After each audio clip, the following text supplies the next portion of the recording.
Now it'll record. Now it'll record. Whoa. We're live. We're in there. This is podcast number 2 of the day. I think for me, that's the first time I've done that. Welcome to the show, y'all. This is the We Are One podcast. And today we've got a highly anticipated guest sitting right here next to us. Welcome to the show, or welcome back to the show, Andrew Mercado. What's going on, dude? What's good, brother? Started from the riots. Now we're here. Now we're here, bro. in Attaboy. my extra room. I'm hoping to turn this I am room so into impressed by a this. podcast studio. I'm not impressed by it. I'm excited to build it out, but progress. Yeah, man. It's all about the progress, man. Which is perfect. You've had a lot of that. Yeah.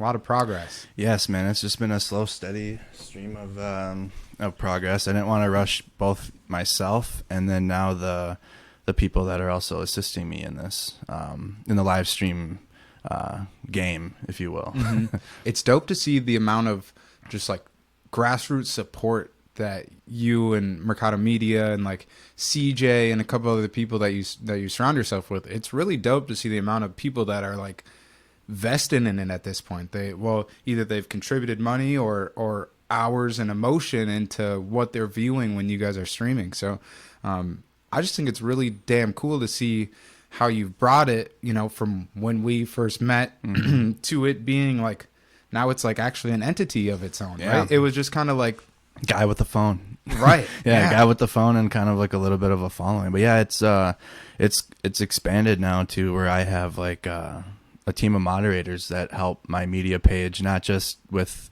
moderating comments, filtering out trolls and all that type of fun internet stuff, but they also help me physically in the physical sense where if I need clothing when if I need a travel buddy, one of them will come with me. Nice. And travel to like one of the either Kenosha or Iowa or around the cities here. It's just a big, huge community effort, and the viewers too, man. Like I think it's just because live streaming has been around for 10 years or so now, but it's becoming almost it's getting to the point where it's a mainstream form of interaction online. So we've slowly morphed it into like a media reporting type means of live stream, and it's kind of new. The mainstream news live streams all the time, but it's a live stream news feed. It's aggressively produced. Yeah, right? It's aggressively produced, and ours is just we can interact with the people watching. The streamer can look at the phone and live interact with every single or anybody watching the live feed at the time, and they can directly affect something that might happen in real life, or a certain situation, which can be good and bad.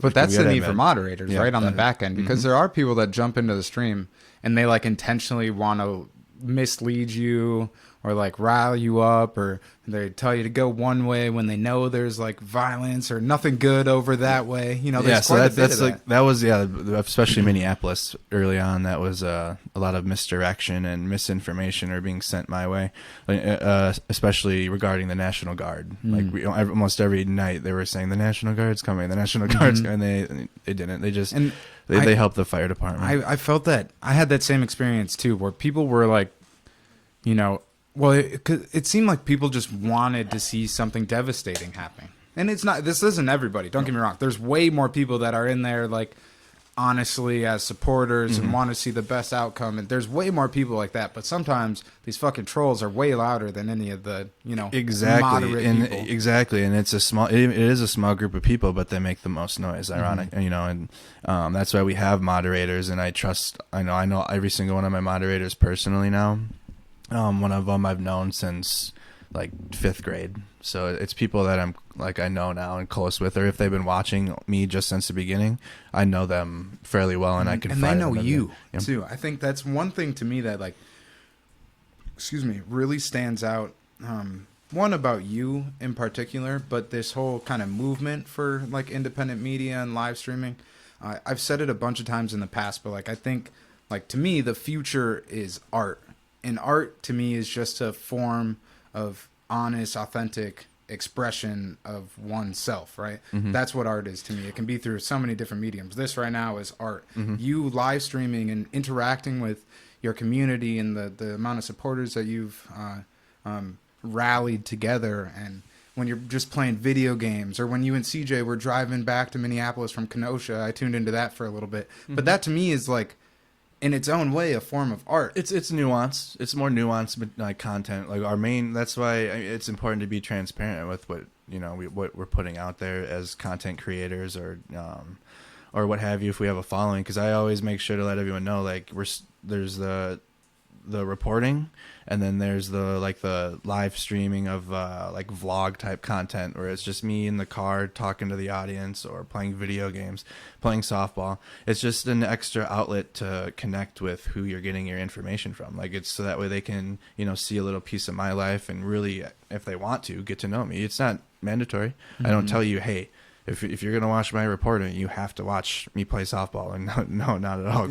Quite the contrary. It's an option, and we get backlash saying, well, we didn't follow you for this reason. It's like, well, then don't watch that. Just watch the reporting. It's one thing I've heard for a long time now, but it's like, if you don't like the station, change the channel. Yeah, not everything's for you, and that's perfectly fine. There might be something that I put out there or create for you that you might tune into or enjoy, but not everything is for you. And I've had to learn that myself, where I was like, well, this is silly, or this is it's silly to me, but it might not be silly to somebody I don't even know. They might really enjoy that, or it might help them out in some way, shape, or form. So it's challenged me as well, but it's just other avenues. And I personally don't want to keep myself in a box for, right. I don't want to be a one-trick pony. I don't want to just be a news reporter. I didn't even report news before this anyways. Like, I just want to create a community built around the live streams, because we are going to keep doing that.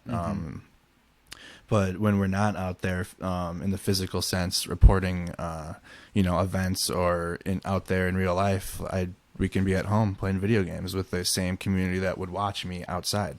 Right. Instead, we're just kind of hanging out, or we can talk about past experiences together, where I'm sitting in front of where I'm sitting in front of the computer, and the debrief. I'm sitting in front of the computer, we're playing video games, we're doing something. I'm not the viewers and myself aren't stressed from physical worries that might arise. It's just me and the computer and the audience that are watching, and it's a much more personal time to connect, and again, that way they can get to know me as well.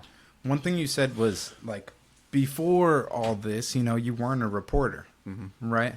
Well, it was one thing I was curious to hear more from you about. Is like, we talked about it a little bit, like in our last podcast, but really, like, take me through some like where were you before live streaming and being able to amass this community that's following and supporting you? Yeah, I mean, I just before all this happened, I was active in the softball community. I was active in the recovery community as well, and I was in school full time to become a licensed alcohol and drug counselor. I really wanted to work with veterans that were struggling with opiate addictions. Because oftentimes when we get out of the military, they give us opiate drugs, like candy. So I really wanted to work with that community of people that might be struggling. So I was just going through school, and I was the president of the Veterans Club. I was the treasurer of the Addiction Counseling Club at school. Where were you at school at? Minneapolis College. So I was downtown Minneapolis every single day. So for school. Excuse me. So I was just becoming more heavily involved with that, and then March came around, and we had spring break, and we were off, and it was like I was doing well, and then midway through spring break, that's when the lockdown happened for the coronavirus, and then they extended spring break another week, and then another week, and so like now we're like on 4 weeks on spring break, and then now they're like, okay, well, you can't come back to school, you're on lockdown, teachers need to put out a online learning program, so now all the classes are online. So now, like, I'm not leaving my room, I'm just waking up, doing homework, doing a discussion, solitary confinement. And then I'd play Call of Duty for 12 hours the rest of the time. Warzone had just came out. Turn that towards you just a little bit. Warzone had just came out at that time. So I was heavily involved in that. One thing you alluded to was your military experience. Yeah. Right. Yep. So I've heard you mention it before, but what branch of the military were you in? yeah, so I was in the Army. I served for a little under 4 years in Alaska, in Fort Wainwright. That's in Fairbanks, Alaska. One tour overseas. It was only 9 months. It was just support missions in Kuwait, closing down fobs and bringing in equipment that wasn't being used from the war anymore, and kind of consolidating it into different motor pools. So I did that, and then came back and served the rest of my active duty contract in Alaska. Did you do 4 years? Little under 4, and then the rest has now been in the reserves here in Minnesota. So, do you feel like that military experience, has benefited you in every way? And just having situational awareness at all times, being able to treat somebody that has an injury. I'm not a medic, or, I'm not medically trained, but I know combat life-saving skills. Like, I know how to put a tourniquet on. I know how to put a bandage on. I know how to, baseline medical care to get that person to somebody that, is a professional. So I've used those skills as well out here. I've treated a couple wounds, but yeah, and absolutely. And then I think especially what stands out to me with that experience is especially the situational awareness, right?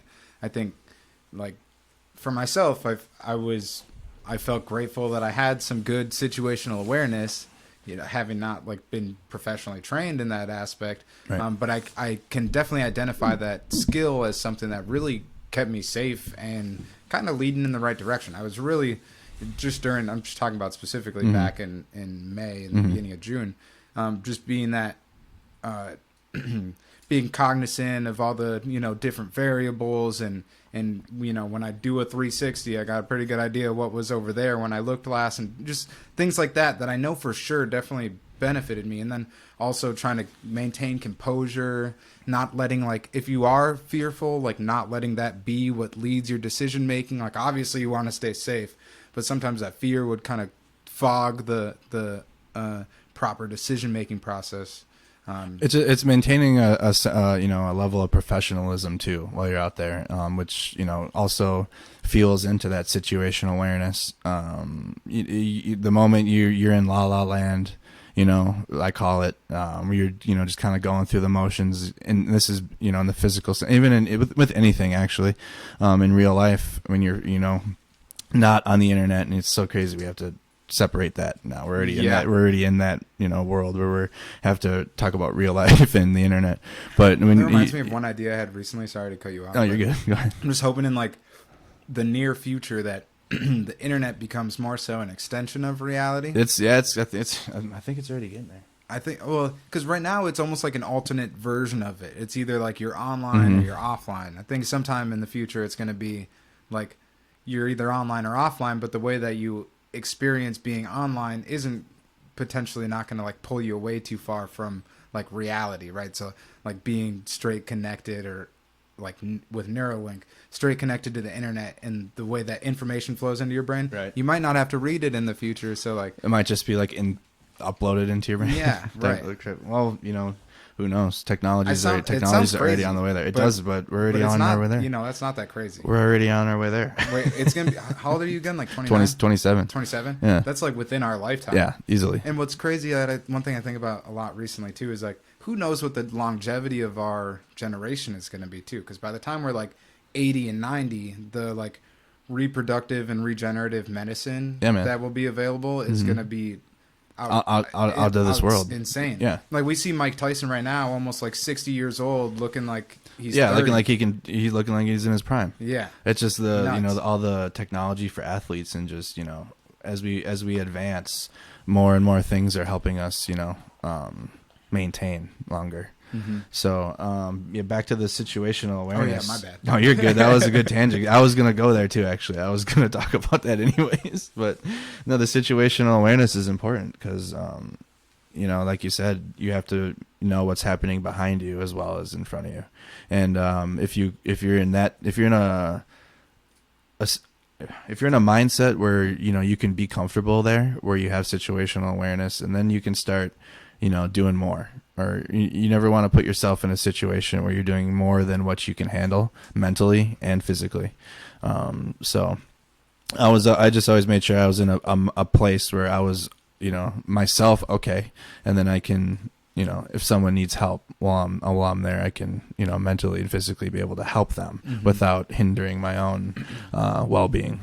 Do you feel healthy? Yeah, absolutely. I've lost 40 pounds since all this started. Yeah. Was it at first? Because I know for me, I had lost a bunch of weight just in those first couple of weeks, and it wasn't healthy. I was like just overly stressed, overwhelmed, or just not eating. I don't think it's been a healthy loss of weight. It's been a lot. But I mean, with all the marching and walking, I drink water more often now, and I'm not laying in bed more. I'm like up, or I'm sitting, or every hour now I stand and take a break when I'm streaming. I'm gonna get a gym membership soon. Like I'm more energized now. Just after I take mental health breaks every now and then too. So it helps me keep going. It doesn't physically slow me down, because I feel as if you have strong mental health, your physical health will also be in a better place. And I think they go hand in hand too. Like even if you have poor mental health, but you're working on your physical health, it's going to help you improve your mental health. I agree. I think they coincide. I think they go together. Part of it's been. I used to be like, my addiction for a little bit was literally working out. I was like addicted to it. And then I fell off the train a bit working out over the past, some time, trying to find something else to like interest me. Because before it's been like powerlifting or rugby or like thinking about bodybuilding or something like that. And then this summer with the lockdown, the gyms were closed, and I was like, man, I'm just going to get a bike. So I like stopped weightlifting, then I was biking, blah, blah, blah. This is another tangent. I fell off my bike, hurt myself, so then I couldn't weightlift. But now it's been a road to get back into the gym. Yep. And my motivation recently has been the high that I feel after a workout. Right. So I've been saying just like going to get high. Right. That's me going to the gym, going to get high on these Yep. endorphins real quick, because this shit's been stressful. I need a break, like it's like it's a real escape, and I know it's positive for my body. So that's just been my recent motivation. How often do you do that? Work out just like 3 or 4 days a week. Kind of usually go in the morning or that evening? Depends on the day. My schedule's kind of sporadic. I'm more of a morning workout guy. If I'm going to do it, it's going to be in the morning. Yeah. But that was one of my addictions too, actually, was the gym in the military. I would go, just to get away from people. Like it would just be cardio. Like that's all I did. I never lifted weights, but I'd be on the treadmill or running, because I found out I was good at running after a while. But I definitely need to get back in there. Let's talk a little bit more about addictions too, right? We'll talk about my motivations for going into becoming an LADC. So I am a recovering addict myself. I was an addict I'm still an addict, but I was using cocaine for about 2 years, and it affected me, in many ways. Was that before or after the military? This was after the military. Okay. So this was like 2016, 2008. No, the beginning of 2017 to the beginning of 2019. It was on and off. Just I didn't really have anything going for me during that period of time. And that substance was like an escape out of it. Like it gave me instant gratification. And oftentimes that's the motivation for using a substance for that reason, and that gave me the gratification I needed right then and there. So I overcame that, went to Minnesota Adult and Teen Challenge in March of 2019, and then I just became heavily involved in the recovery community. Were you in the 6-month program? No, just 30 days. I was short term. Nice. I went to short term and I just had the right counselor, man. My counselor I had was just fine. Like he got to me, and I had that moment. Did you go to treatment just once? I went twice. I went to the VA hospital in 2017 for 30 days. And then I went again in Teen Challenge in the beginning of 2019. Okay. Yeah, I mean, you alluded to one thing that, I think I've personally dealt with addiction before, and anyone listening probably has heard me say that, except for all the people that you bring in to check this out, so maybe they didn't know that.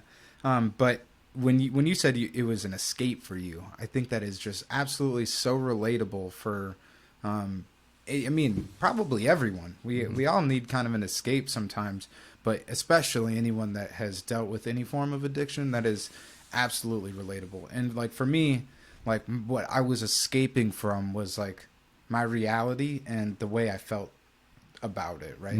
And I was absolutely like a slave to my emotions at that point in time. Still to this day, I think like a lot of people are. And just like you're in better or worse control. We're always one decision away, one wrong decision away from slipping up and going back there. And it's why I bring back the situational awareness talk and self-awareness, where we have to be aware of what we're doing, because even as addicts, a certain emotion could trigger us to want to go back to that place, or even just entertain, not even if you act on that thought, but even if you just have that thought, could hold so much power. And I think also what can hold a lot of power too is the fact that we have like that addict mind or addict brain. If we just like channel it in the right direction, shit. Exactly. I'd like, since I got clean off dope a little over 6 years ago, I've been addicted to the gym and addicted to biking, and now I kind of forming an addiction with podcasting and like wanting to create content, and then like art and stuff like that. Like I get hyper fixated on very specific I'm the same things. exact way. I'm the same way. I mean, I've always had an artistic side to me. I grew up, I played the trumpet. I was all state jazz band. I loved, working with technology, building things. I always built Legos as a kid. I was always building things or doing something or creating something, or Lincoln Logs or Connects. Like I had all of them. I had every set. So I think that, I finally was able, to channel my thought process into school. That's what I channeled it into finally. Okay. Like I went all in. Are you a good student? I'm no terrible student. Oh, okay. Absolutely. Well, I am now, but growing up, okay. Terrible. I just didn't care. I hated it.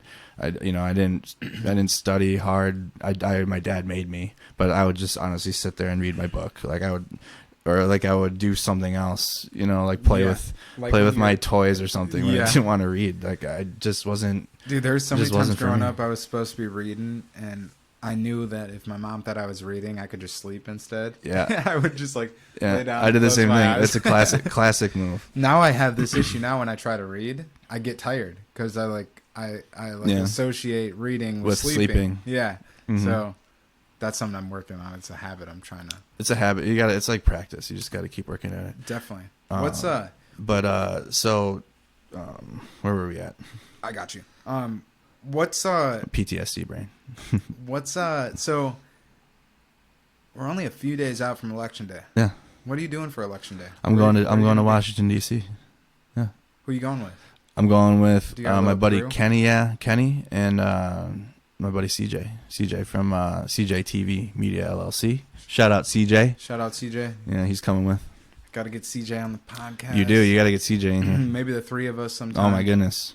It's funny. I only got 2 mics, and I constantly. That one would be like a 4-hour podcast. That's fine. I've done 5. So if we want to like break the record. Yeah. All right, I'm with it. If we can get CJ, to do it. And we'll just have to clip this out and send it to him special, and he'll be like, "Damn, I'm down, bro." Hopefully. So, what are your expectations on election day? Do you have any going into it? No, at this point, no. I'm gonna just go there and just see, just be there and just do what we do. Like mm-hmm. I've done everything. I don't try to make predictions, because that's what the news does. They make predictions and analysis and all day long, 24 hours a day, whereas when we go there ourselves and actually see it, oftentimes it's not what it was hyped up to be, or it was more hyped than what they thought it would be. It's something. It's just real life is just so much different than the predictions that we can make with it. Mm-hmm. So when I go there, whatever we see is what people are going to see at the same time. And there's absolutely a need for that. I think that goes into the portion of authenticity too, being that you're, instead of doing the thinking for the viewers, like the viewer just gets to see what you're presenting them mm-hmm. and think for themselves. Exactly. And that's the whole point. And, once I do a live stream, very rarely do I go back and rewatch. I rewatched some of the Minneapolis streams. Very hard to do for me. Watching those, I can't make it through most of them still without getting emotional attached or like getting emotional watching it. Yeah. But yeah, once I'm done and I go live and I put it up there, and I usually just leave it and then I'm on to the next one. I don't. I do like reaction now videos to like a live debate. Like I did a live presidential debate reaction where I talked over it, or like me, CJ, and Hiram did a conversation live stream where we just talk, but or then people can hear like some of my opinions on things and how I feel. Not really though. I just share my thoughts, but I don't try to interject how I feel, telling you how you should feel. There's a difference, I think, between that. Definitely, I think there absolutely is. And that's one of the major ways that like mainstream news fails us is by trying to tell the viewer how they should think about it. Right. Yep. Or heavily try to influence you in ways to do it in tricky ways. And that's kind of ultimately the point of that mainstream, like just that mainstream, like there's like 6 media companies that produce the, like, I don't know what it is, something like 97% of the news, the national news. And especially now when like what news station to go to for what viewpoint, it's right. If you want, oftentimes if you're a conservative, you're going to watch Fox News. Oftentimes if you're a liberal, you're going to watch, CNN, MSNBC. And it shouldn't, that alone right there is a problem. Like there shouldn't be party lines news, or you know what I mean? It's kind of gross, and it definitely is a factor that's driven this like social and party divide. Yeah, and that's why that was one of my biggest motivations in the beginning. And I want to pull that just away from you. Yeah, now it's getting a little bit too loud. Now it's too loud. That was one of my motivations in the beginning. Just seeing how bad the news was, and I felt as if the news is a part of the system that we're fighting against to try to make changes and improve it. So.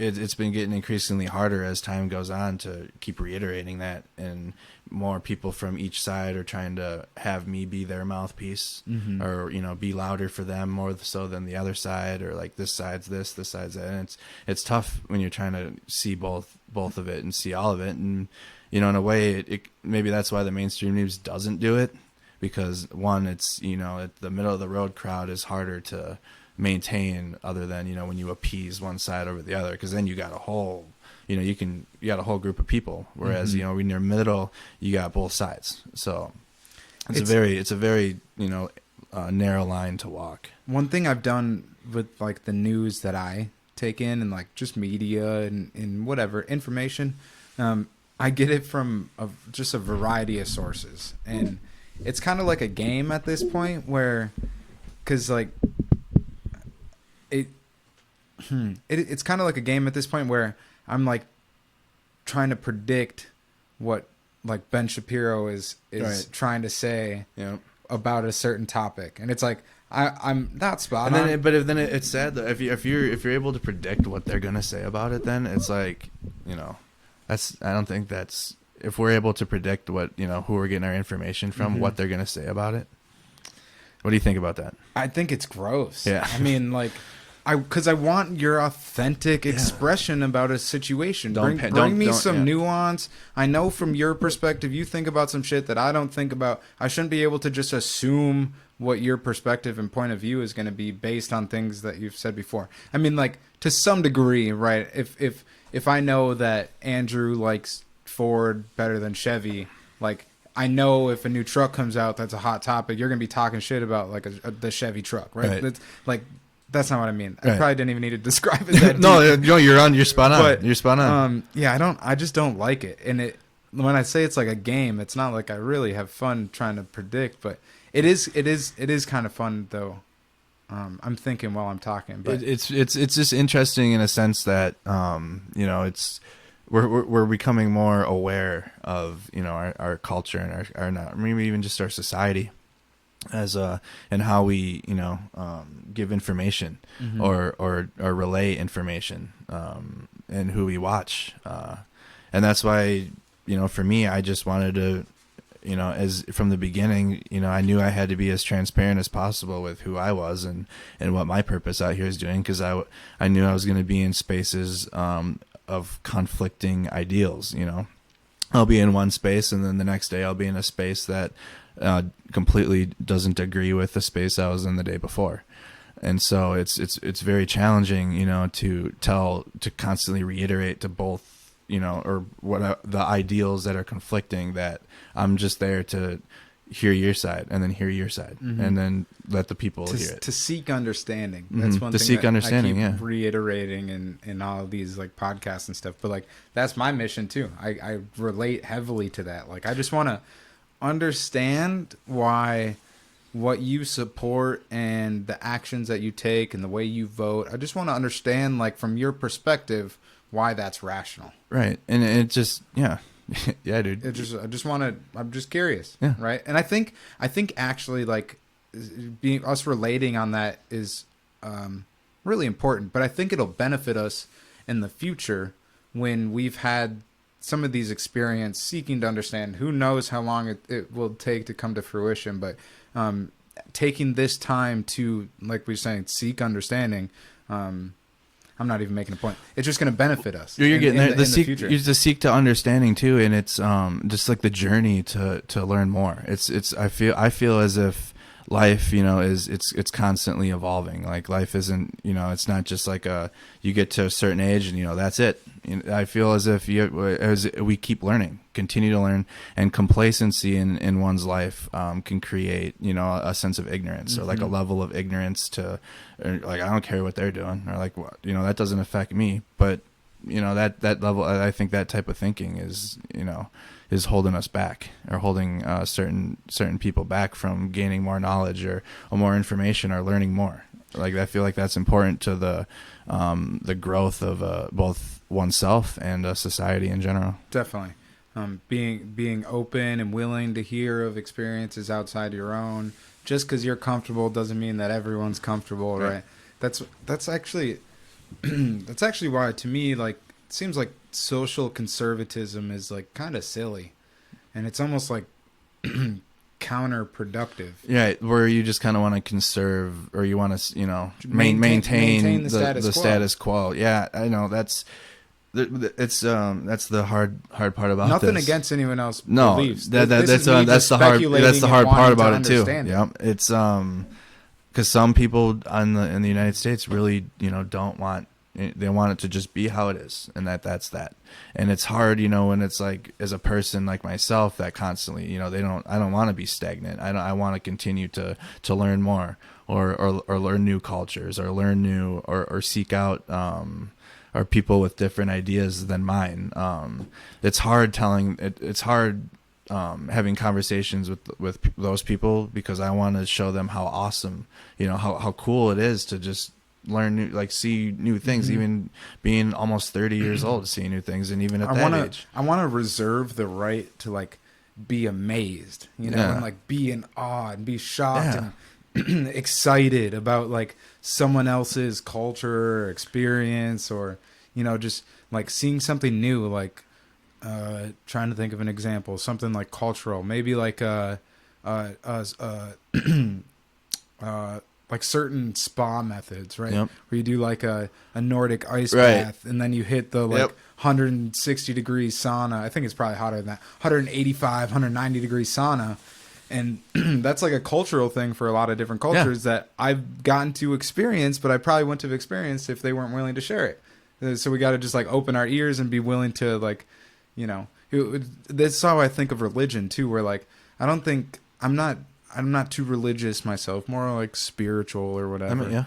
And I think it's important to listen to religion, like, willingly and open, and just, again, taking that same approach of just seeking to understand why this religion thinks the way it is. There's a lot of cultural and evolutionary reasons as to why a region evolved to have this religion, because it probably benefited them greatly at one point in time, or even currently, and just like seeking to understand. But there's like a Tech Nine quote from the song Clusterfuck. He said something about like throwing all the religions in a cauldron and letting the bullshit burn off it. Right? I can absorb it all, but then I can like let some of it seep through and just let the stuff sticks that suits me and that I can actually use to, be a better person, be better for the people around me, just learn something new, a new like philosophy, self-awareness, lesson, moral, whatever. Yep. Big self-awareness there. And that's why it's so important to, I mean, even myself too, I try to learn more about other religions and other cultures too. And some of it might not be for me. Mm-hmm. Some of it I might not connect with that message, but it might connect with someone else that might be the message that they're looking for to motivate them to do something. It's just seeking more. And, I feel now it's getting harder to do this now though in 2020. The cancel culture, that's coming into play when you want to extend your hand to somebody from the other side, mm-hmm. or that might not agree with you 100%, and just talk to them and see how they feel. That's becoming like a no to do now. Or mm-hmm. It's the people. So while he's saying this, I'm just going to put out an open invite. If you think I'm a jackass and disagree with me, come sit with me. Let's talk, because I want to communicate and have conversation with people that maybe don't believe, or the challenge your thinking a little bit. Yeah, well, challenge thinking for sure, but again, seeking to understand one another, right? And then to me, that's kind of the importance of like broadcasting these conversations, is because then we expose people to the insights that we gain from each other. Well, then you can also see how someone else's ideology really feels.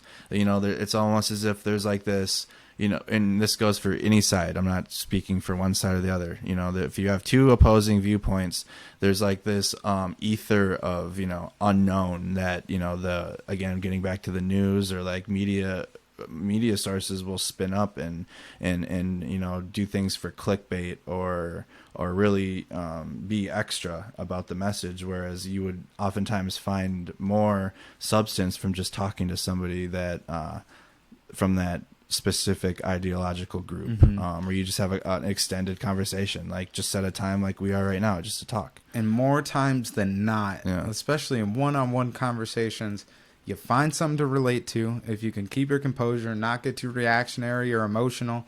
If something rubs you the wrong way, ask a question. So figure out why, seek to understand. I'm going to be annoyed of repeating it. Mm-hmm. But we relate just on a human level more times than not.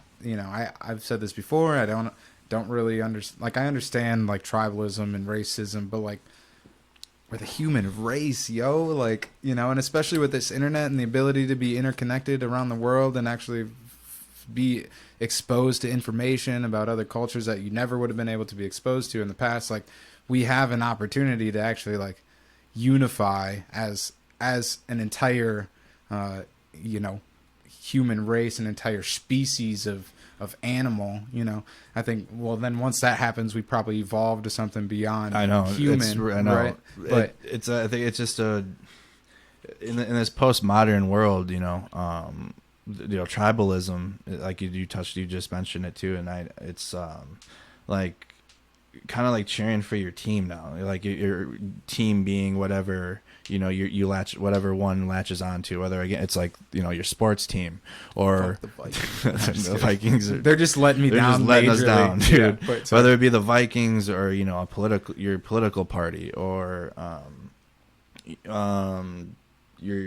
your coffee club, I don't know, so whatever you associate with, if you let that become the sense of your being, rather than if you let that become the sense of your being over yourself, instead of trying to improve yourself, I feel as if collectively, as if we try to improve ourselves within these groups individually, the group itself will become better. Mm-hmm. You don't have to worry about how the group becomes better if you're focused on oneself, mm-hmm. or if one is focused on themselves for improvement.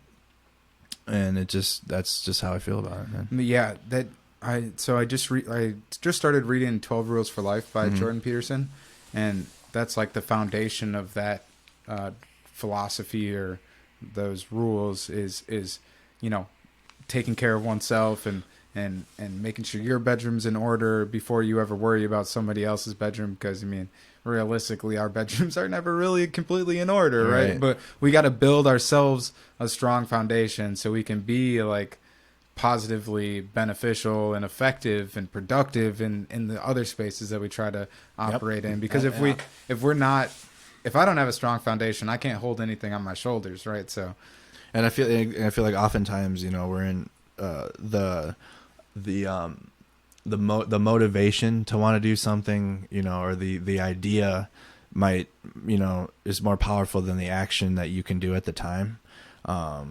Or like you're capable of doing at the time. Like you have this super great idea, or like you have like the super awesome thing you want to get done, but you in the physical sense, or like right now, you're not unable to do it.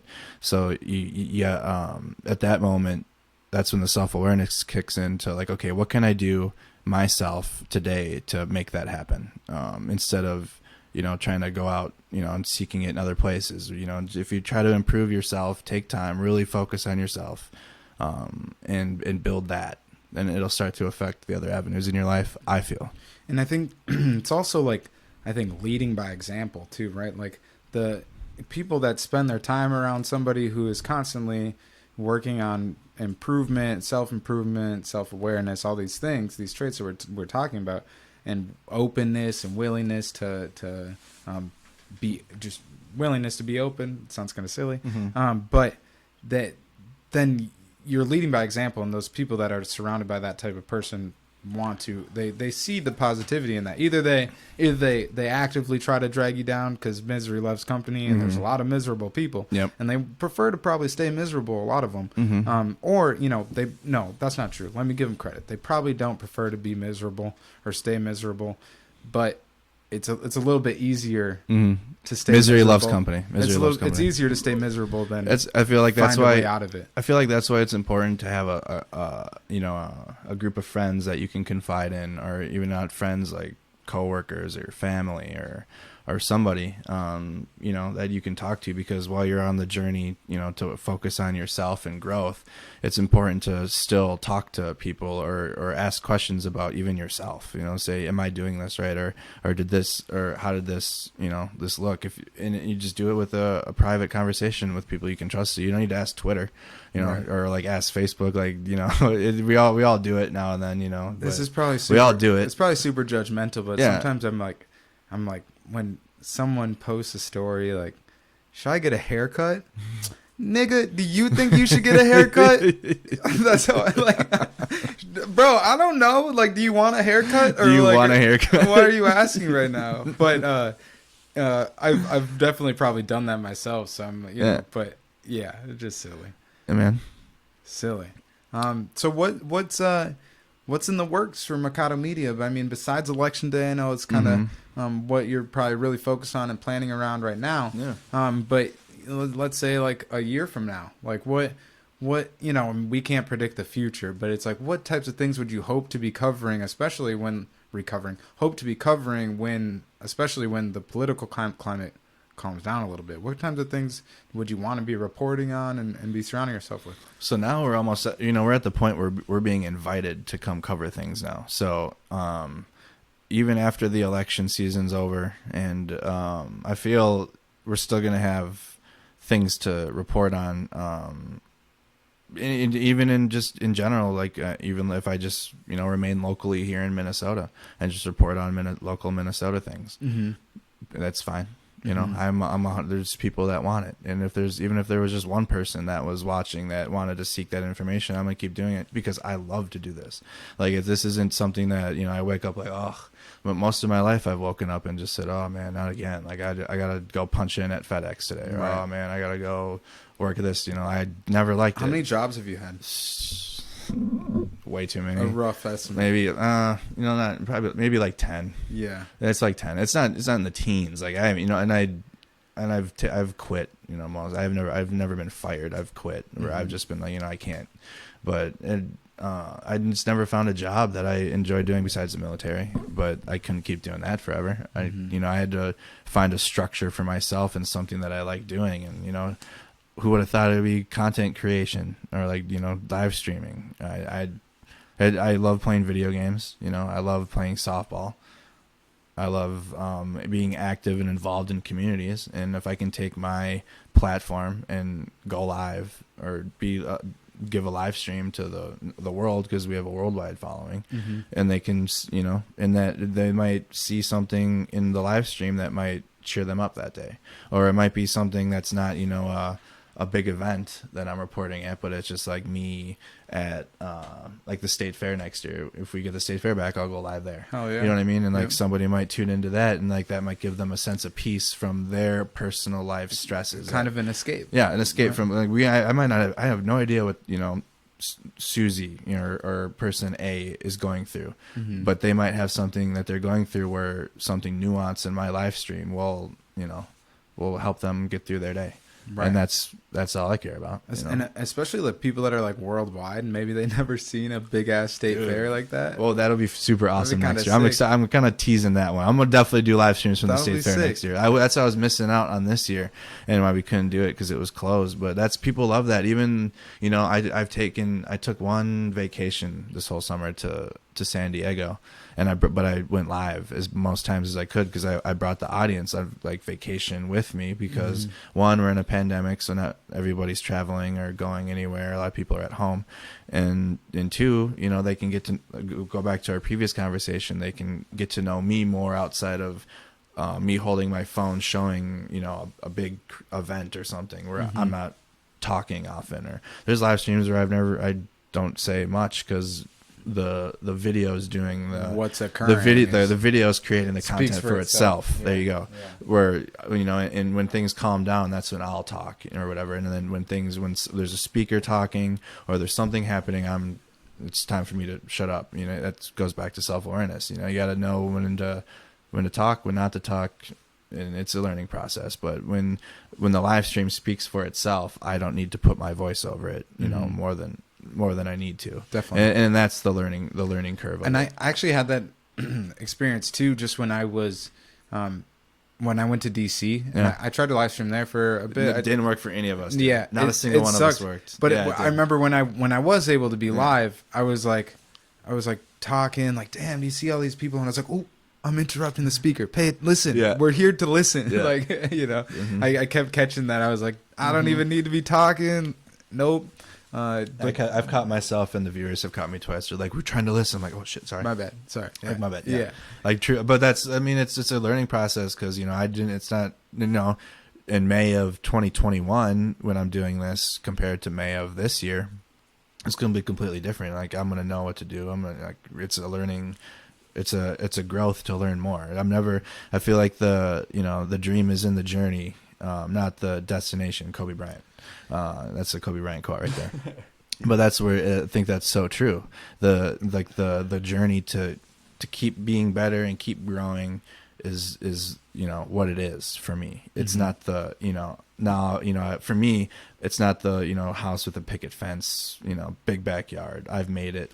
Kids. In I the definitely kitchen. fantasize. About that. It's a fantasy. But that's of not mine. going to be. Yeah, it's a fantasy. I know it's exactly. not for me personally. I know it's not going to be enough. It's not going to be enough for me. I would appreciate it and love it, but I wouldn't feel comfortable just like being done. No, especially when I'm going to live to 120. Exactly. When I'm going to live to like Yoda years. Yeah. But no, I'm the same way. Like, I mean, and that's such a pleasant thought to have. Like, yeah, one day, maybe when I'm old, that will be, I'll be okay. But even then, like, I don't think right now at this point in my life that I'm built for that, where I'm just going to be cool with just being cool. Cause I've tried being cool for the last, at least last 5 years, after being in the military, which does, project a lot of people to a successful life afterwards, where they have structure and they continue that structure.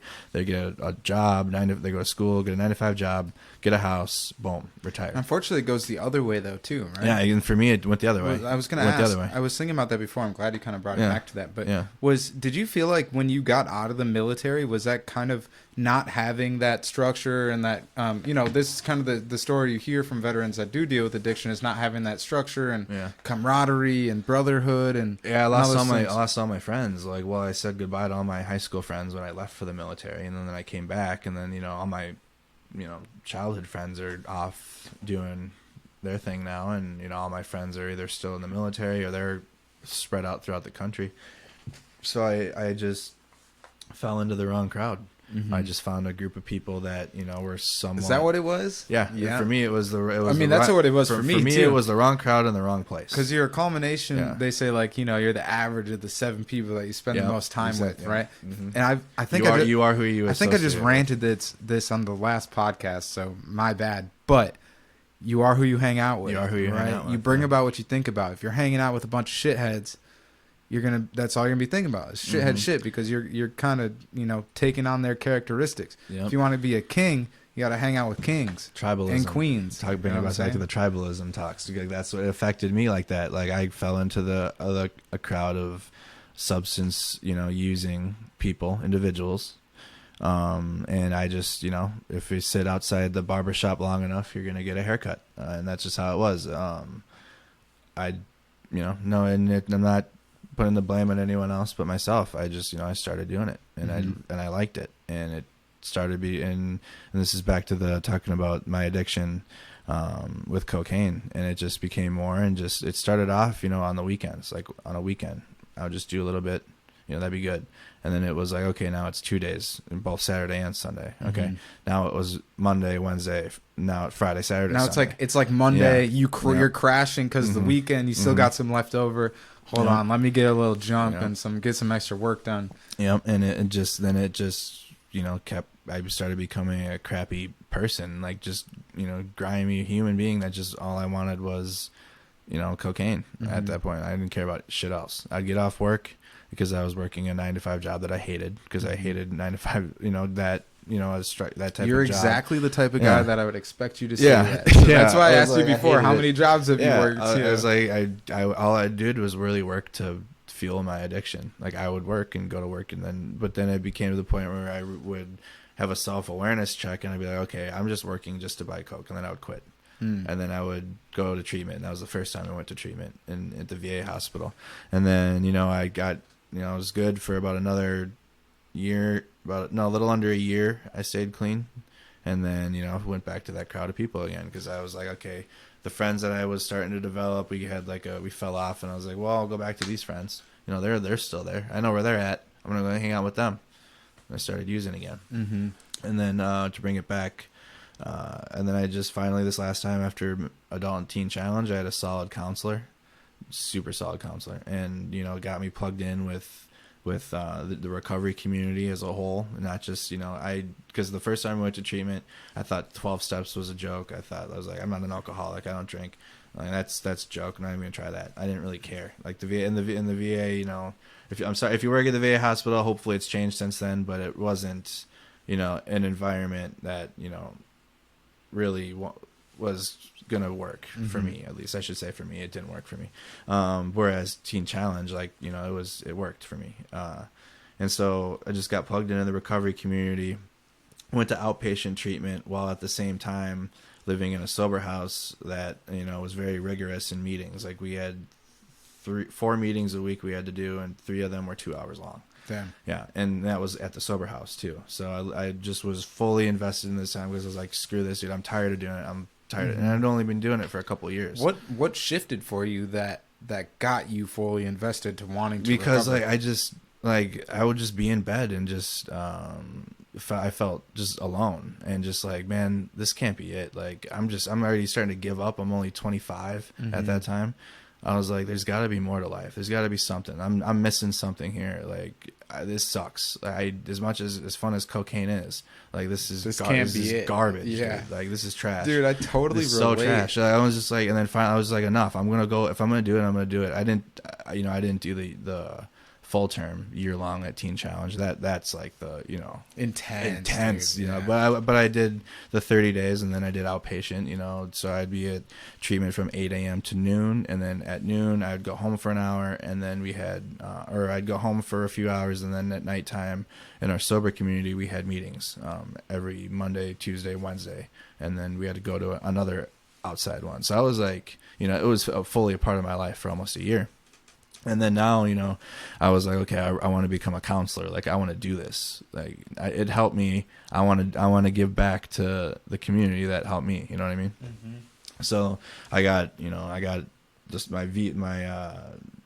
GI Bill scholarships set up. I got all my military benefits ready. I got everything plugged in to go to school, and I started school at Minneapolis College in the fall of 2019. 13 credits. You know, I hadn't been to school in 9 years. Yeah, was the last time I was in school. But I was like, I'm just gonna do this how I did treatment. You were in the school of life. Yeah, I was. I'm just gonna do this how I did the military and treatment. You and had to face some adversity because Yeah, because I wasn't. The first time I did school, it was just all the way. It was pretty much like 13th grade. Whereas this now, I had been in the military. Mm-hmm. I had, a deployment. I had been, I have some more life experience. And then plus being an addict now, I had faced some adversity too with life outside of the military. So I felt like I had, experiences to share with the community that I wanted to work with. And then, also give back to it. And pressure makes diamonds. Yeah, dude, it does. Yeah, man. That's what I tell people. That's what I said. On the other side of adversity, mm-hmm. is something really fucking cool. Really you just got to cool. keep pushing. You just got to keep pushing. Yeah. It's hard sometimes, though. It weighs, and that's, I just got fully invested in, I was like, if I'm going to do this now, school, I'm going to go all in with school. So I found whoever was the Veterans Club president, made friends with him right away. I got whoever was in charge, the president of the Addiction Counseling Club. Boom, met him right away. Like, met them before school even started. Mm-hmm. I wanted to meet everybody that I knew was important before school started, so that way I would be set up for success when mm-hmm. When school started, because I hadn't done this for 9 years, and it worked out. And then I became the president in the next semester. Like, I became the president of the Veterans Club, and then I was the treasurer of the Addiction Counseling Club, which is crazy to think that an addict is a treasurer. You know what I mean? That had to handling have been like a money. Joke yeah, in that group, dude. I would be constantly giving the treasurer shit. Yo, did you have so and so double check that? Because I don't know about your ass. So, but yeah, and so I just being involved in the sense of community, and that's why I bring back to, I always wanted to see what I could do to make myself better and keep growing. And at this time now, and I should bring it back to my second time of treatment at Teen Challenge, I didn't reject the 12 steps, and I didn't reject any avenue of recovery just to learn about it. Like, I would go to outside meetings at Teen Challenge that were held, maybe like a small group, but it was just to learn about it. Like the cognitive behavioral therapy, CBT. I went to some of those classes, some of those little small group discussions, seminars and stuff. Little seminars. Like, I would do these things because when you're in treatment, there's like seminars and like outside things you can do while you're at treatment. You don't just have to, exist there and go to the regular scheduled stuff. There's outside things you can go to. And I fully opened my mind to the 12-step program too, which, I'm more harm reduction now. I use, I'm definitely more harm reduction now, but I gave the 12 steps a year of my time where I was fully invested. I was fully, abstinent from all substances, whatnot. So I got it. And I was like, you know what? I finally was able to narrow down my problem, and that was who I hung out with, the group of people, and then the places I was at. Mm-hmm. And so, now that I'm in this environment of, positivity and growth, and I was able to be like, okay, well, I still have PTSD. Like, I still have mental, how can I put this? Lapses, or like, even while we're sitting here, I've had a couple of times where I'm saying, what are we talking about? Or where like the CBD and like the THC really helps me, like medically helps me. So I use those two substances, and like alcohol, I don't even hardly ever drink. So I knew those didn't affect me. So I was like, okay, well, maybe I don't need to be in the 12 steps, or I'll advocate for it. I'll bring people to them that route that might need that, but it's not for me. See, I just know that, or I don't know, but I think for myself, like, if I had really put myself into, if I would have charged my sobriety and my abstinence, I think I would have been more likely to relapse on heroin, dude. I think being able to, have a beer every now and then, or, smoke some reefer every now and then, or, even for like spiritual and personal growth, like, play with some psychedelics a little bit and things like yeah, that. me too. And it's like I just think that, you know, for one, the psychedelics have benefited me tremendously. What's your in a lot of ways? psilocybin? Yeah, psilocybin and 5-MeO DMT. Okay, DMT, dude. Yeah, the toad, you know. Oh, okay. Yeah, we could really get into that. We could get into that, but that's, I mean, go ahead, and then I have a thought. No, it's just I think the harm reduction route, even before I had even heard it called harm reduction, was the path that I took for my recovery.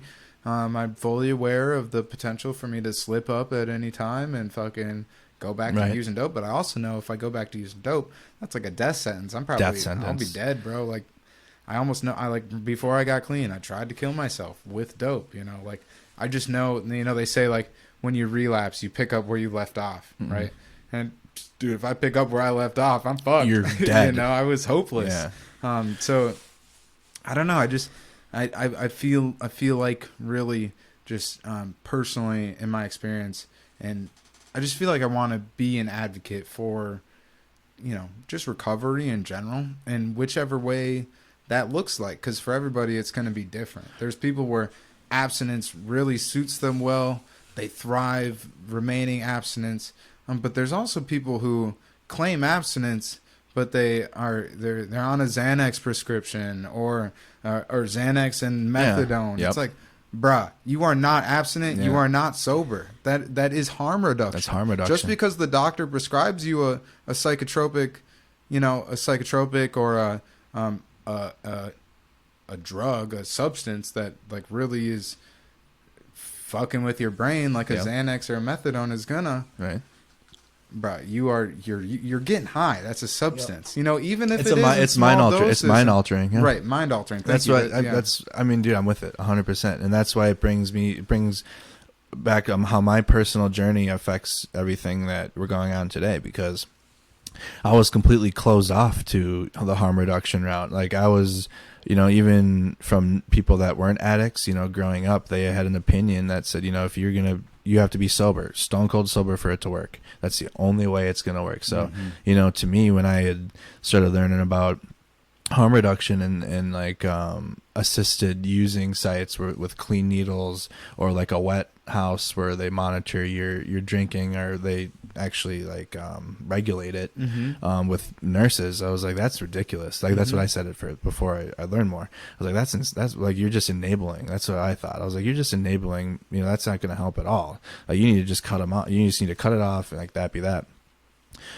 You know, that's, you know, again, imagine someone who has been addicted to your substance of choice for 40 or 50 years. You've likely been addicted to that substance, and you have the thought process that I just spoke right now, where you think that going, but for that person or for me, you know, going stone cold sober, it doesn't work. But we're told that it works, so we have to make it work. You know what I mean? And that just wasn't conducive with, you know, my recovery. And so I was like, well, okay, well, I'm already, you know, against it. I already smoke on the side, but I'm telling everybody that I'm sober. You know, that doesn't make sense. You know, I can't tell people I'm sober. You know, I might be clean from cocaine, or I might be, you know, that's the same semantics or way of, you know, it's language words that I used when I was, because it was like 6 months after I'd quit heroin. When I had smoked a blunt for the first time. I didn't even enjoy it at first because I was just way too stoned. But but up until that point, you know, I was sober, and then it turned into me saying like, you know, I'm not completely sober, but I'm clean, right? Because there's, in my opinion, absolutely a difference between some of those really, you know, heavy, intense, hard drugs compared to like some of the ones that we were talking about before. Not that alcohol can't be hard, because it absolutely can be a very hard and heavily mood altering and physically effective substance. Which, you know, that's the other thing. We need to also include alcohol in the conversation of drugs. I don't think it should be drugs and alcohol. Alcohol is a drug. It's just drugs. Yeah, it's just substances that are mood altering. Yeah. It's a drug. Yeah, and I had that closed off thinking where I just thought, you know, I had to be sober to make it work. And then once I went to school and started learning weird about harm reduction paths, and I took psychopharmacology, which I couldn't even spell that word before I took the class. Yeah. But it was a tough class. Like, that was the hardest class that I've taken in a while. Like APA papers, like, and the teacher was a tough teacher too for grading. He expected more out of you, but just reading articles and whatnot, and just seeing, like, there were videos that we watched of it working, and I was like, okay, well, I don't need to. Why do I need to say that I'm sober when weed helps me? Mm-hmm. Like, I'm not using weed to be like, oh, feel how I would feel. It doesn't give me the same thing that cocaine gave me, where cocaine would give me instant gratification. I was using it to escape, and I wanted to just be, put myself away from everything and just be alone and do cocaine. Like, that's what I wanted to do. Whereas marijuana or CBD, so many times, sorry to cut you off, but like, weed, like, does the opposite. It makes me more vulnerable to my anxieties sometimes, where it's like it's like it's forcing, like, self-awareness on you sometimes, where it's like it's brought to the forefront all your concerns and worries, and a lot of people get paranoid, but a lot of times the shit you probably should be paranoid about too, right? Where it's just like making your anxieties more kind of intense, and it's like making you more vulnerable. Sometimes some people probably experience weed where they can use it as a way to just, like, shut off and go away. Is that? Oh, no. I thought you were about to say use it as a beneficial way. Okay. I was like, that's me. No, I don't use it to shut off. I just mean some people use it, like, to shut off, but, like, most of the time the way I experience cannabis is just it makes me vulnerable, like I said, and it makes me think about shit that I was probably trying to avoid thinking about. I think that's why just even hearing that alone is important to reiterate that recovery isn't a one size fits all, or even just exploring substance usage, whether it's an addiction or just recreational, and it doesn't affect everybody the same way. Where Justin just said, that's how it affects him, where me, it makes me alert. I don't have as many mental lapses, where I'm just like, because if I don't use cannabis or even CBD for my even just a rub, or even if I CBD drops, CBD, by the way. It helps my thought process continue on, because I will have now, like, a thought process, like I think a sentence ahead all the time. It's weird. I don't know how I can do this, or how I structure my thoughts, but I think a sentence ahead.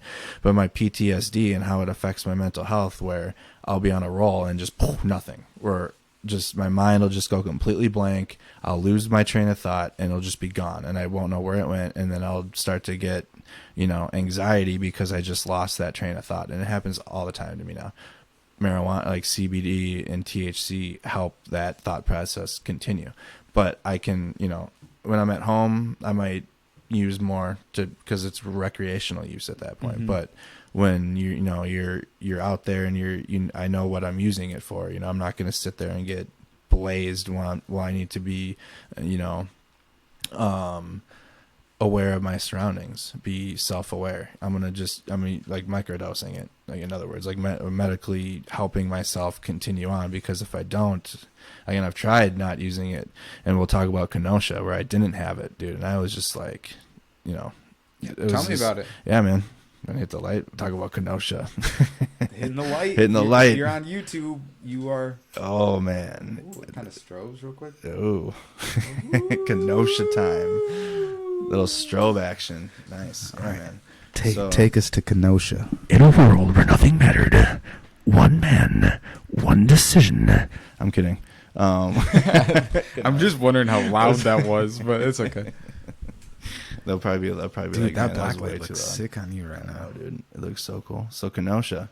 This is for the YouTube audience, dude. This looks so cool. This looks what a sick. Treat. Yo, like and subscribe on YouTube. Yeah, what's your YouTube channel for press this? pause on the podcast Why app are you or on still Spotify. listening on Spotify and you're not watching on YouTube? Get your ass to YouTube, bro. Go to YouTube. You got to see this right now.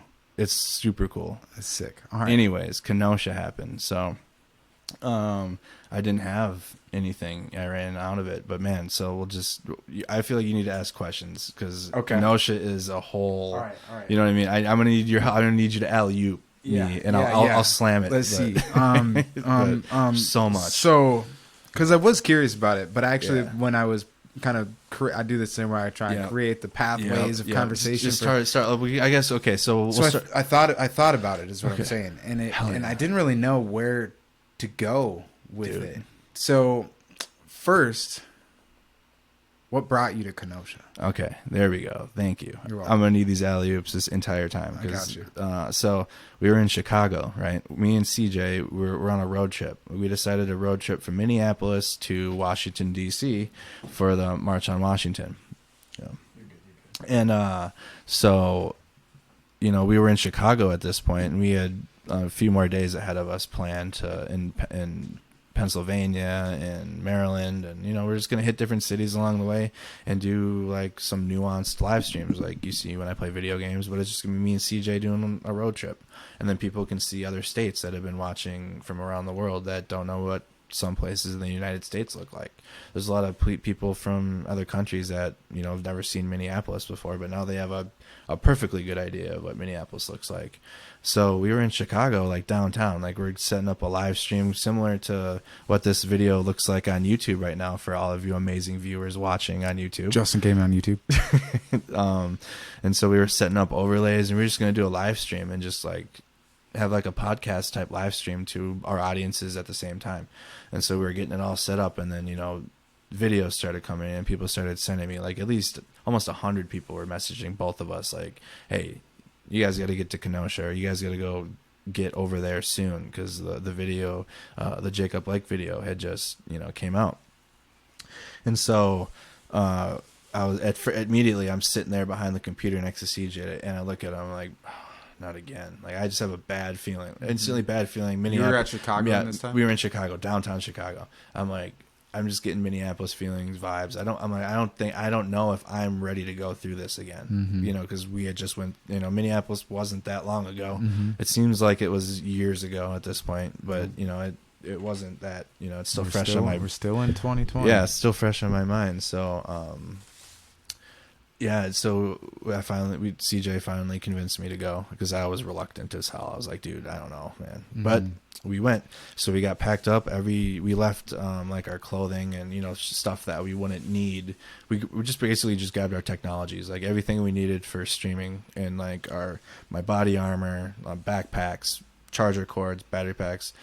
Took that and left the hotel room, and our clothes and everything were still there. So we drove. Kenosha is like a 50-minute drive from Chicago, and we got there in 45 minutes. So we got there around, like, I think maybe 10:30. I don't even know. It's like late night, before midnight though. I think we get there, and I didn't know where to go, and so people were from Kenosha that had been watching me and CJ prior to Kenosha. Like, they had known about us, you know, from CJ from Seattle, me from Minneapolis. They didn't, you know, they had told us where people were at. So like, it was in front of the police station, the precinct. So we're like, okay, we'll just go there. Got out of the truck was parked, just walked right in front of the precinct, and there was like maybe 10-15 Kenosha police officers, maybe 20, in front of the front door, and they had their riot shields and like their riot gear on, and there was a small group formed, and me and CJ and one Kenosha newspaper photographer were the only 3 media there. Nobody else was there. Damn. Just us. Really? That was it. Yeah, just me, What? CJ, and the one photographer guy. That was it. How? That's how. I'm That's why we're having this conversation. So, it's dude, the same thing in Minneapolis, though. Wait, hold on. Let's pause at that real quick, because I'm genuinely shocked, because I know like this like live stream movement has really kind of like taken on for a lot of people. How was there no one serious enough about?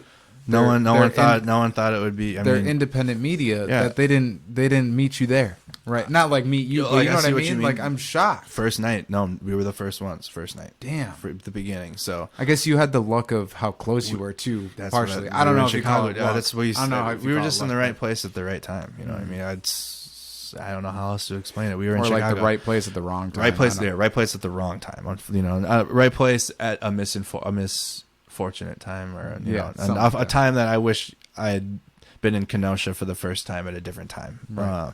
So, we had got there and we're in front of the precinct and we're getting set up to go live, and I'm like, holy crap.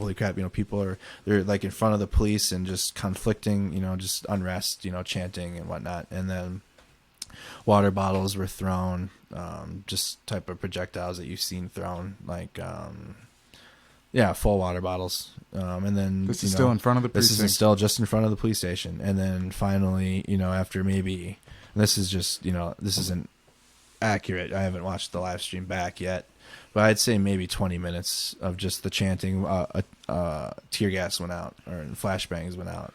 And then that's when the people were like, fuck this. Like, we're going to go smash things. And they left in front of the precinct. They pushed the police back in front of their door. Like, the police backed up to the door a little bit. Some, then more, their SWAT team started coming out, or more up-armored, law enforcement were coming out. Mm-hmm. But then the people went back into the in front of the courthouse, and they lit a couple of the dump trucks, trash trucks that were on fire. Using as they were using as blockades. They lit three of them, or one of them on fire, two of them on fire, and then they were working on a third one, and then there was two more further down in front of the courthouse. But when they had pushed the people back, that's when things started, to get smashed and burned. Damn. So when I'm still stuck on being the fact that you were the guys with the only media out there. We're the only ones right there at that. So as things escalated in Kenosha, so that was like the first escalation. Then you were there. So that was like the moment where it became like a riot. Like, semantics, if you think shouting at police is riotous, you know what I mean? But some people believe that is, but then again, Portland declares a riot if there's 4 people standing in the street, what I mean? Like, they'll declare riot. We're property was being damaged, and like, you know what I mean? That's me what a riot There we go. is. Thank you. We've been through one. That's what I say. Yeah, like, you know what I mean? It's like, not a riot until you get Umbrella Man walking in front of AutoZone, smashing the windows. But I mean, through the summer though, we've saturated the riot word with protesting now, and it's like we can't do that. I've actually talked about this before too. There needs to be just a separation with what's a riot, what's a demonstration, and what's a protest. Yeah, because even protest and demonstration are two different things. Yep. Yeah, in a riot. And even a demonstration and a protest. I know. There's even like a fourth too, which is like more just like reactionary. That might not be at the escalation of riot yet, but it's not necessarily a protest, because to me, a protest is something that's kind of well thought out, organized, put together by certain people in advance. With ideal. Yep. A lot of what we've seen this year has just been reactionary and then escalated. Oftentimes, like it sounds like, just happened here in Kenosha. Yeah. And that's just because the officers are getting shouted at. I mean, but you did say they were throwing bottles and stuff too, right? They threw a water bottle. Okay, so there you go. So is that riot? There was some projectiles. That's riot-ish, I guess. Riot-ish. So that's where we gotta. I think the language needs to be clearly defined, and I don't know. Maybe we could be, assist in that conversation, because we've been through them, and that's why during the summer, not in between Minneapolis and Kenosha, and then even now recently after Kenosha, because Kenosha was in late August, early September, I think. Honestly, I don't even remember. And then I think there's probably like rioting, and then like a civil unrest. No, there's like rioting, civil unrest, and then like which civil unrest might be similar to like an impromptu reactionary riot. Like there's definitely some like words. Yep, words. But there's a spectrum. Regardless, though, they've been saturating everything with the word riot now. Like, even I'll be playing video games and somebody will come on there saying, "Are you done? You stopped filming the riots?" I was like, "Well, I've only been through 2 riots. I mean, they were a week long each, or Minneapolis was a week and a half. This was a week, but most of the summer was just protests. And civil unrest or civil disobedience. Portland was Portland's a conundrum. It was definitely, I mean, so if you were, this is the way I put Portland, if you were not in tune with anything that's happening and what's going on, if you just for the first time sit in front of your device, your computer, your TV, your cell phone, and you just sat down in July and watched Portland and saw the interactions with the federal government and the protesters, and you had no idea, anything behind it that would look to you like that's crazy. Like this looks like a war zone. That's riots. Whereas, me, I know it's a conflict between the federal government and the people that are protesting there. The only property damage that's being done is vandalism or like shrapnel from the flashbangs to the government building. That's not really creating much damage. And then you see, garbage fires being made, or that's riotous, but it's consolidated to one area, but it's not being taken out to the rest of the businesses. So that's, it just the language, and that's over time. I just I don't even put a denomination or like a label over what I'm at. I just say where I'm at now, and the message what's happening. Like I don't say I'm here at a peaceful, because I used to do this. I say, hey, this is a peaceful protest. We were just kind of hanging out, and then 5 minutes later, someone throws something, or like it's like. Now I can't, do I call it still a peaceful protest? Is it a mostly peaceful protest? You know what I mean? I had to, learn over time that, I can't. It's up to the viewer, I guess, to how they interpret it, how they perceive it. Yeah, like how is this gonna, how does this protest, demonstration, what have you, affect, what you're seeing? So the garbage truck barricades. So the garbage truck barricades in Kenosha were set on fire. And are the courthouse and the this is like police station on the same street? This is like a government courtyard, if you will, with a park in the middle. So you got like a school, a courthouse, a museum, precinct, like it's like kind of like a government square, government building square with a park in the middle of it. And this is where like the first night was, and then it went out into the city after about an hour, I think, and they started in on the used car parking lot, I believe. So again, did you feel it didn't? So besides like a bottle or a couple bottles being thrown, was it clear that like a catalyst was when you could feel the? So the other thing too is you could feel the tent. Like it's so crazy to say this, and I didn't believe in any of this before. But like the tension in the air too, like between with the police standing there, the protests, and then me and CJ like in between, and like they had already started tear gas out, and CJ didn't have a gas mask, so he has to step away. He only had his cloth mask, but I have a full face shield, so like I'm in the gas, and like I'm just like, man, this is gonna be bad. Like they're pissed, like the people are pissed. Like it's not gonna, like it's I don't like the number one, the Kenosha police at that time weren't ready. Like they had like 20 cops out in the front, and how could you how can you ever be ready for something like this? Where Minneapolis, which is a big city, wasn't even ready for the riots we had here. How could you expect? Kenosha is like a middle-sized town. It's got a good sized population, but it's not massive. It's a smaller city, mid-sized smaller city. But they weren't. How could you expect that police department? How do you have the capacity to respond to that? Right. But then at the same time, on the same hand, you see them after the people had been dispersed, or they were pushed back into the square, the civic park, it's called. You see the Kenosha Police Department have like a bobcat, like a bearcat, like tank, like up armored. I was like, where they? How do they have that? But why? It's like It's like why do they have it? Why do they have that? And they didn't have the other like minimal capabilities. You start to ask questions like that. Okay, but they didn't have one. They had like two. They had like three of them, or they had two up armored bearcats and like a smaller one. Those are the ones with we call them they're LRADs. They have the long range acoustic device on there that you hear this is the Kenosha police or and whatever. That's where like you see that video where they had given Kyle Rittenhouse some water. Yeah, that was those big green trucks that drive through. And you see them, and they're in my streams, or they push the people through the park. That was the third night though. But so they pushed people out of the park. That was night 3. So just from an hour. Oh, so night one. So night one, they just you were only there an hour though. In front of the police station. Yeah, about an hour, and then I was in front of the courthouse, and like a window had been smashed at the courthouse. Some vandalism had been written on the courthouse, and then like tear gas and flashbangs were thrown out. And then the people left the civic park in front of the courthouse, and like the police stayed there. Like they didn't really leave the civic park. The people walked down Sheridan Road, and they started in on the used car parking lot, which is next to the church. And the cars started going one at a time. They were so close to one another. When you start one on fire, it explodes. The other one's gonna start on fire. That explodes, and it's just like a chain reaction. That'd be crazy to see. Oh my gosh, yeah, it was.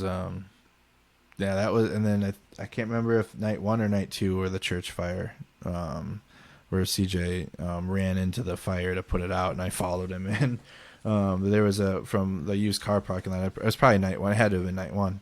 There was a church right next to the used car parking lot. Yeah, and there's a big tree, and the church itself, it's made of stone. Like it's probably not going to burn, but there was a tree that was over it. Like if that caught on fire and it would got on the roof and that collapsed inside, then the church could go up in flames. So all we could do really was there was a rain barrel in between the fence line and the church, where the used car parking lot was, and like it was maybe like a fourth full, and CJ just put it down and just rolled it on the grass and around the tree, so that way the fire wouldn't get to the tree. Get the tree. Yeah. Okay. So we just did the minimal we could, move. but the cool part about it was people on the live stream, like at this point now, we had suggestions. I had like 7,000 watching. CJ had like 11,000, 12,000 watching, but a lot of people in Kenosha, and so they were calling the fire department saying, "Hey, look, there's nobody around. Like it's like just we need to get that fire put out to the churches around. So there's nobody." There's no rioters or nothing around that area. It's just the fire now. And so like they were able to, like people called in to the Kenosha Fire Department to bring them over there. I don't know if that's how they got there, but then they showed up, and I'm talking to the chief now, the fire chief, saying, "Hey chief, there's a spot in the parking lot on the other side." Like now we're not just, showing it, like we're doing what we can in the moment, to help. The situation, and that's not my first time doing that. I was gonna. That makes me think of shit about a lot of things, but how I had similar experience where it turned into situations where you felt empowered to like interact with the surroundings, whereas like at first for me it was when I've had my experience live streaming, it was just like I'm just here to like kind of document and participate. That's how it started with me. But then like there's certain moments where you can't sit there and just watch. Yeah. Yep. Especially when you're live streaming it. And I think that's where it's like I feel like I could lie to myself and pretend like there was nothing I could do if I was there by myself, right? But like when I'm broadcasting this and I know in my head there's something I can do, there's like no escaping it, because now but it's like it's a good feeling though at the same time when you interact, put yourself maybe in harm's way, but you just do it to do something positive for like That's why my group of friends, that I confide in for live stream. They're other live streamers. Some are in Louisville, CJ, Sol Luna, in Portland, Oregon. That we call ourselves the Media Avengers. We don't log into the same Facebook page. We're not all underneath the same company. We're all individuals, but I use a hashtag for us. We go above and beyond. Where yes, we're giving you the information. But if someone is in need, or if someone like needs help, like we're not going to just sit there and watch it. We're not just going to sit there and hold our camera and watch that individual struggle there. Like we're going to, step in where, in traditional reporting, is that frowned upon? This is me asking questions. Like, are you as a conscientious objector to the situation, being a reporter, are you not, in the, are you not a human? In the rules of it all, are you not supposed to help? Whatever. So, but that's why we're different. That's why we're different. Help. I can't. I cannot. Like, I will gladly, shred myself of media privileges if that means I can, help someone. I don't care. That's more, and I did it since Minneapolis with the cat. There was a cat stuck in a house, and I had to smash a window to, have another person who was concerned help them get into the house to help a cat, or even just bandaging people up. I've had to give my phone to some other person. I have no idea. I'm like, here, hold this, and they hold it, and like I'm helping someone out. I as a person, can't watch it happen without helping in my own, capabilities of what I can do. I'm not going to do something, that I can't, do. I'll, in my training, this goes back to military training. I'll ask for help, before I try to do something I know I'm not able to do. Or if I'm even worried about not able to do. Like the fire thing was a little scary, but like I knew as soon as I saw what CJ was trying to do, like he didn't even need to tell me like, hey, I'm taking this rain barrel, we're pushing this rain barrel on the grass. Like this, I was like, okay, bam, like saturate the grass with water. Oh yeah, do it. Yep. And just execute. And like I'm just able, like that brings me back to the military training that I have, that I'm already in a mental state to be able to, analyze the situation, not ask a bunch of questions, and just execute at that time. So what happens after y'all kind of save that church? So we just saved it. I mean, we assisted the fire department when they showed up and unkinked the hoses. Like, and then when the fire department came, that's when, we stepped out of it. And then now I'm unkinking the hoses for the fire department while I'm still alive. Like, that's crazy. Being a reporter, but helping them. But that's why I think, our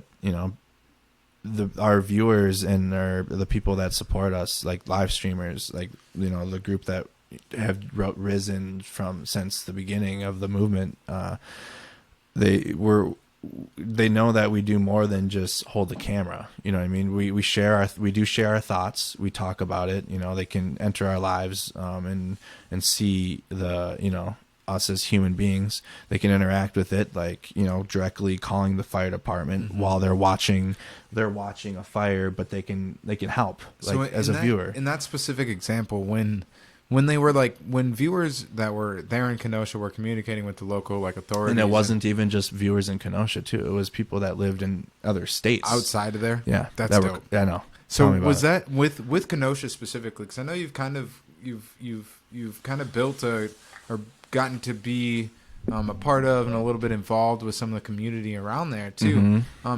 Was some of that communication over the live stream what led to that? It was relationship. It's just like Minneapolis. It was the same thing. Just now we're with Kenosha residents, where now I'm fully connected in Minneapolis community now, where I had no leadership I can talk with and or just community leaders, and it's same thing as in Kenosha, where we met the people that live there. They're not just watching from another place about it. Like they have houses there, like that is where they live. And so we just stayed in tune with the community. And after that experience, and I will keep going in the following days after the church. Yeah. How many days did you end up spending there total? It was 4 days. 4. Okay. 4. So you were there pretty much through it was the whole thing. And entire... CJ stayed a day after for another day. There was another day of healing. But I was in Louisville at the time for the next rally that happened. But so just to get back to the fire, and then just the residents, like the biggest impactful moment too from that was after it all, the sun was coming up, the people were like, the riots were done, but the smoke's still in the air, like the things are still on fire. And then as we're just kind of standing on the corner, like a resident who had been watching pulls up and he says, "Hey, I've been watching you guys all night long.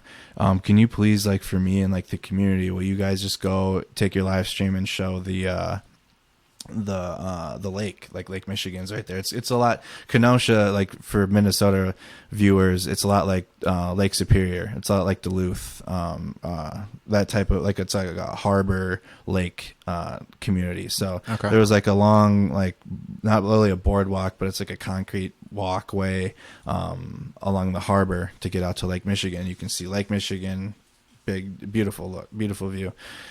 And so just like have not just somebody watching the content I'm putting out. It's a live stream, so like they're watching it live. But somebody that lives in Kenosha, Wisconsin, wanted me and CJ to show the thousands of people watching, like the happy moment, of their town that I wouldn't have known about without hearing it from that resident that lives there. And so we took the streams over there, and it was just like the sun was coming up over the lake, and behind us, like, shit's on fire, dude. Like, and on our way to the lake, we had walked through the town, and there was some of the like businesses, the windows had gotten smashed, and you just see like residents that, you know, were cleaning up the glass, like, but that wasn't their business. And we're like, is this your business? No. Mm-hmm. I just came out after watching the live streams, and, you know, we knew that we had to clean up a little bit. Yeah, that's dope to see. That's like, Like, that's what? something that's like, actually that's kind of common across the board too, because I remember from the Minneapolis experience, that was one thing I tried to point out early on, was that it was like I was saying, like everyone like has a role in whatever's happening to, you know, mankind right now, and a lot of people stepped up into that, like, I'm gonna go clean up role, and it was like damn, that's really dope to see people just stepping up and filling a need, you know. And I mean, that's, I feel like, you know, stepping up and filling a need, that brings it back to how this all started. Like, we felt a need of a change in the media, you know. The live streamers, and even not just live streamers, but we can extend it to podcast, you know, having conversations, or photojournalists. Independent media has like exponentially like blown up over the summer, because people have so much distrust in our mainstream news, and it does take courage to step up and put yourself into the public light, and you know, take that, you know. It's like the third time I've done that. Dropping your pen. Yeah. That pen's beating you, bro. Dude, I can't stop. That pen is undefeated. I can't stop fucking... I do it too. I do that same thing with the spins. It helps me think. Yeah, it does. It's like a... I move my hands a lot. Like twitch thing. It helps the thoughts keep continuing. Yeah. I usually like to chew gum, but I can't do that over the mic. Just... That would be terrible levels. Yeah, look at that. It's like in the red. Just, that would be annoying the entire time. Dude, my computer always starts to lag at about an hour 30. But it always saves, so Streamlabs is still running fine. But I'm running Audition and Streamlabs at the same time. It's kind of doing a lot. So yeah, my computer, I really stress mine out when I do my live streams, dude. Dude, shout out Brandon Diebold for selling me this computer. Dude, where were we? Sorry, I dropped my pen. And I fucked it up. But I'll ride with it though. That's the problem. Like, I'll ride with you on a tangent, because like I don't kill it, because I can't. My thoughts, you know, like, I explain my PTSD. All right, this is where we were. This is where we were talking about like the need for independent media, and the courage it takes to step up and be the person to fill that role. Yeah, to fill that role, and just you know. There's clearly a need in our country for more reliable information, more trustworthy information, and I feel there isn't a more visceral way to see like what's happening than a live stream. Mm-hmm. You just got to go there. You're there. Like, even like, it brings me back to, you know, I don't know if we talked about, you know, when I went to San Diego ever, or did I? Yeah, we talked about that earlier. How you brought your audience. Yeah, on I bring the audience on the vacation. Like, even, you know, I'm not a lifestyle live streamer where I'm just, you know, going on all these vacations all the time, and like, that's my content. Like, that's not it at all. It's, you know, there's a moment where I am going on vacation and I have an audience. And I was like, hey, they might like to see what I'm seeing right now. And it's the same thing with the news reporting. It's all relative, in my opinion, you know, and you know, you get what you get with the news reporting. And then if you want to get to know the live streamer, whether it be me or anyone else, because a lot of other live streamers are live streaming other things they do as well in their lives to their audience, you get to know who's giving you the information. You get to know me, whether, you know, I volunteer information through conversation. You know what I mean? I mean, even sometimes when I'm live, I talk about my personal life, if it's a relative to my thought that I'm you know, that I'm giving to the audience, or what have you. I'll reveal some personal information, but I feel like you don't get to know the most incredible way to get to know someone is just by observing them, or just being with them, or just hanging out with them. Conversation, and live streams bring that, where, you know, videos can do it. Like, if I were to make videos every day and post those, like, you can kind of get to know me. The live stream, this goes back just to the authenticity piece. There's the it's not overproduced. If No. anything, it's No, it's it's not produced. It's not underproduced. Yeah, if anything, it's underproduced. Like the most, and that's why I'm so excited. It's real. Yeah, it's real. And like you asked me earlier about the growth of Mercado Media. Like it's taken me 4 months, 5 months just to get a watermark and figure out how to do that while having a good quality stream too. Mm-hmm. Like I'm all like what I really like honestly care about, like truly care about in this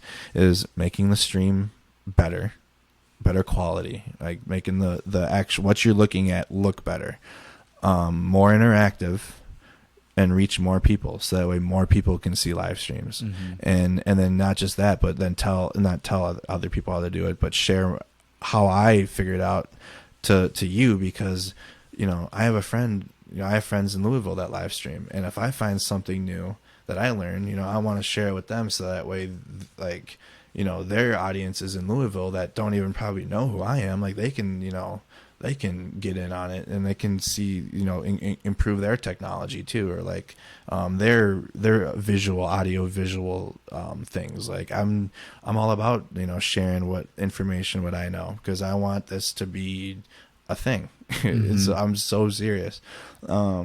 Because it's with awesome. you. Because it's awesome. I agree. It's so cool. And it is awesome. And it's necessary. It's needed. It's like, okay, back to Kenosha really quick. Yes.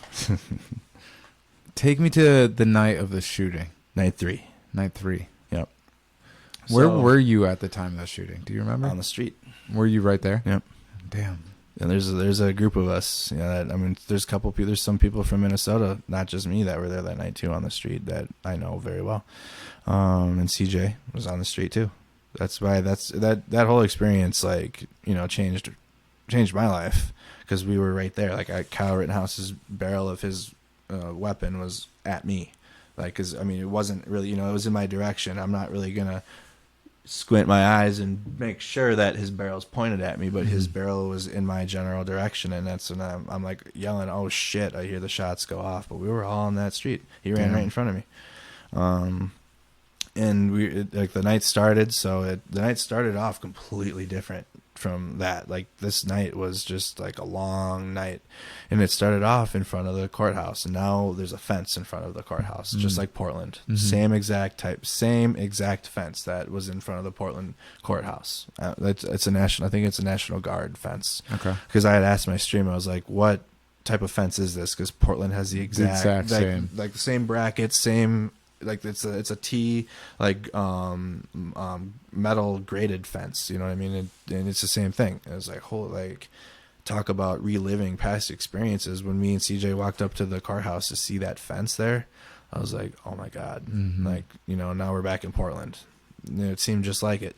And now, we're standing on the burnt dump trucks now, because the dump trucks are still there in front of blocking off Sheridan Road from the road in front of the courthouse. And so, like, and there now, it's like now Kenosha has the attention of the world. So now it's not just me and CJ. It's every mainstream news channel's there with their camera, and it just looks so weird, like as if we're there watching if we're there to, like, we knew this was gonna happen, which is so weird. Like we were there in preparation to watch something crazy happen, because we're stationed on the trash truck, right? Like, CJ is on top of like the cab on top of it, and with 2 other people. I'm on like the middle part, and like in front of us on the ground are all like mainstream news cameras. So we're like watching now the police on the other side of the fence and the protesters. So like we're just like, it seems like we're watching a sporting event to me, like, or some, like, this is like, I'm looking around like, dude, there's cameras everywhere, and it's just all of us right here, cameras, Bearcat behind us, fence, courthouse, people behind, or police behind the fence, protesters in front of it. And then you see similar images where people get shot by the pepper balls at the fence, or like they get deterred from the fence and by like non-lethal means from projectiles from the law enforcement. And then you see bottles being thrown over, like water bottles being thrown, typical conflict images that we've seen. And then you see the National Guard come out, and like then the people start getting pissed again, and then they were really rallying up inside of the park. And then now the police get to the other side of the fence line, and now they're in front of the fence, and then the Bearcats get out in front of the fence. And then now, like the cameras, like we're all kind of like if you're like we're like on the side of what's happening in front of us. So in front of us is the Bearcats, the police, and the protesters, and they're conflicting with each other. Bearcats are pushing the people into the park. The people are fighting back with water bottles, or they're picking up the expended or the tear gas that was just expended and throwing it back. Like they're just like conflict between protest or the riots, protesters, whatever, civil unresters, whatever, all the mixtures of the people. We haven't worked it out yet. All the mixtures of everybody with different, motivations in that crowd that were there for different reasons. Projectiles are being thrown back at the law enforcement, so law enforcement was pushing them back out, and now they're telling everybody to get out of that little area. So now all media and all of us, now we're all inside of the park, and I'm taking my stream and I'm going along the line of all the police, and CJ's like on a bench, and we're just watching the police line, and they're standing there with their their riot shields, and now the command of this has been a unlawful gathering had happened. Kenosha police not once declared a riot. It was an unlawful gathering. Yep. So even as riots were happening, they still never did. Whereas I wonder if that's just like local. Maybe that might have just been there. Maybe they didn't have riot in their law, in their language. When they declare like an unlawful gathering, they have the same authority as other cities, say Minneapolis. Yeah, because even in Minneapolis, like a week or two ago at the 5th precinct, when I think 30 were arrested, they did declare it an unlawful gathering. They never declared it a riot, even after a firework was thrown at the 5th precinct at the door. Like they didn't declare it a riot. But that brings me back to Portland, where every night's declared a riot. So I think every law enforcement treats it differently. I don't think we can blanket every law enforcement policy in this country as being the same, because we clearly see different law enforcement react. I make that argument for like the conversation of like reform, where like each department needs to be looked at individually. Law enforcement, as much as it is, it's law enforcement enforcing the law. Every precinct and that goes about it has different policies. See, I believe in order. I don't necessarily believe in law. Have an order of things in life. Yeah, but life has an order of things too. We just that's the journey. There's of a getting need to for figure chaos, right? Because like part of our human nature is turning chaos into order. Listen, Jesus flipped tables, so. Yeah. Fuck this table. Jesus flipped tables. So, but yeah, so now we're in the park, and then now they're telling everyone this is an unlawful gathering. You need to go home, get out of here. Media included. They included media in their commands. So we moved to now we're in Sheridan Road, and like they kicked everyone out of the government park now, and out of Civic Park. Now everyone's on Sheridan Road. No one's riot. No one's smashing anything at this point. Everyone's protesting in the street or demonstrating, whatever their individual motivations for all the collective group inside there, whatever they're there for, they're doing it in Sheridan Road, and then the police are on the other side.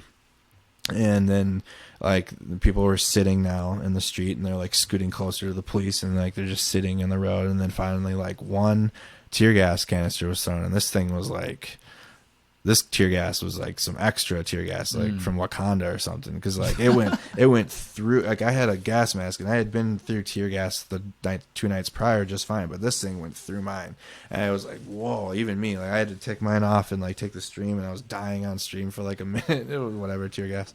I threw some water, splashed some water on my face, or whatever.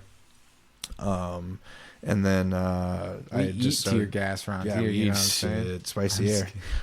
So then I started. I was like, all right, well, this is done. Like the police are done. Like the people, like people are now leaving. Like actually leaving now. Like it's. And so we started walking down towards Sheridan Road.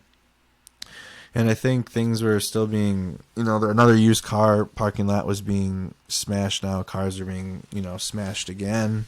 And my stream, I can't remember if I saw more businesses being smashed, but I think this night now, maybe it was the night before. It all blends together. But I had cut my hand trying to get past a used car. We were checking houses because like the fires from the used car parking lot, like another one, we're getting towards it. Or I don't even know if this was the same night, but there was another port this night. The third night, every one of these like dude, it all nights blends. and experiences, yeah, just blurs. It's so bad. That's earlier you said like you were talking about how like our experience in Minneapolis was over a week.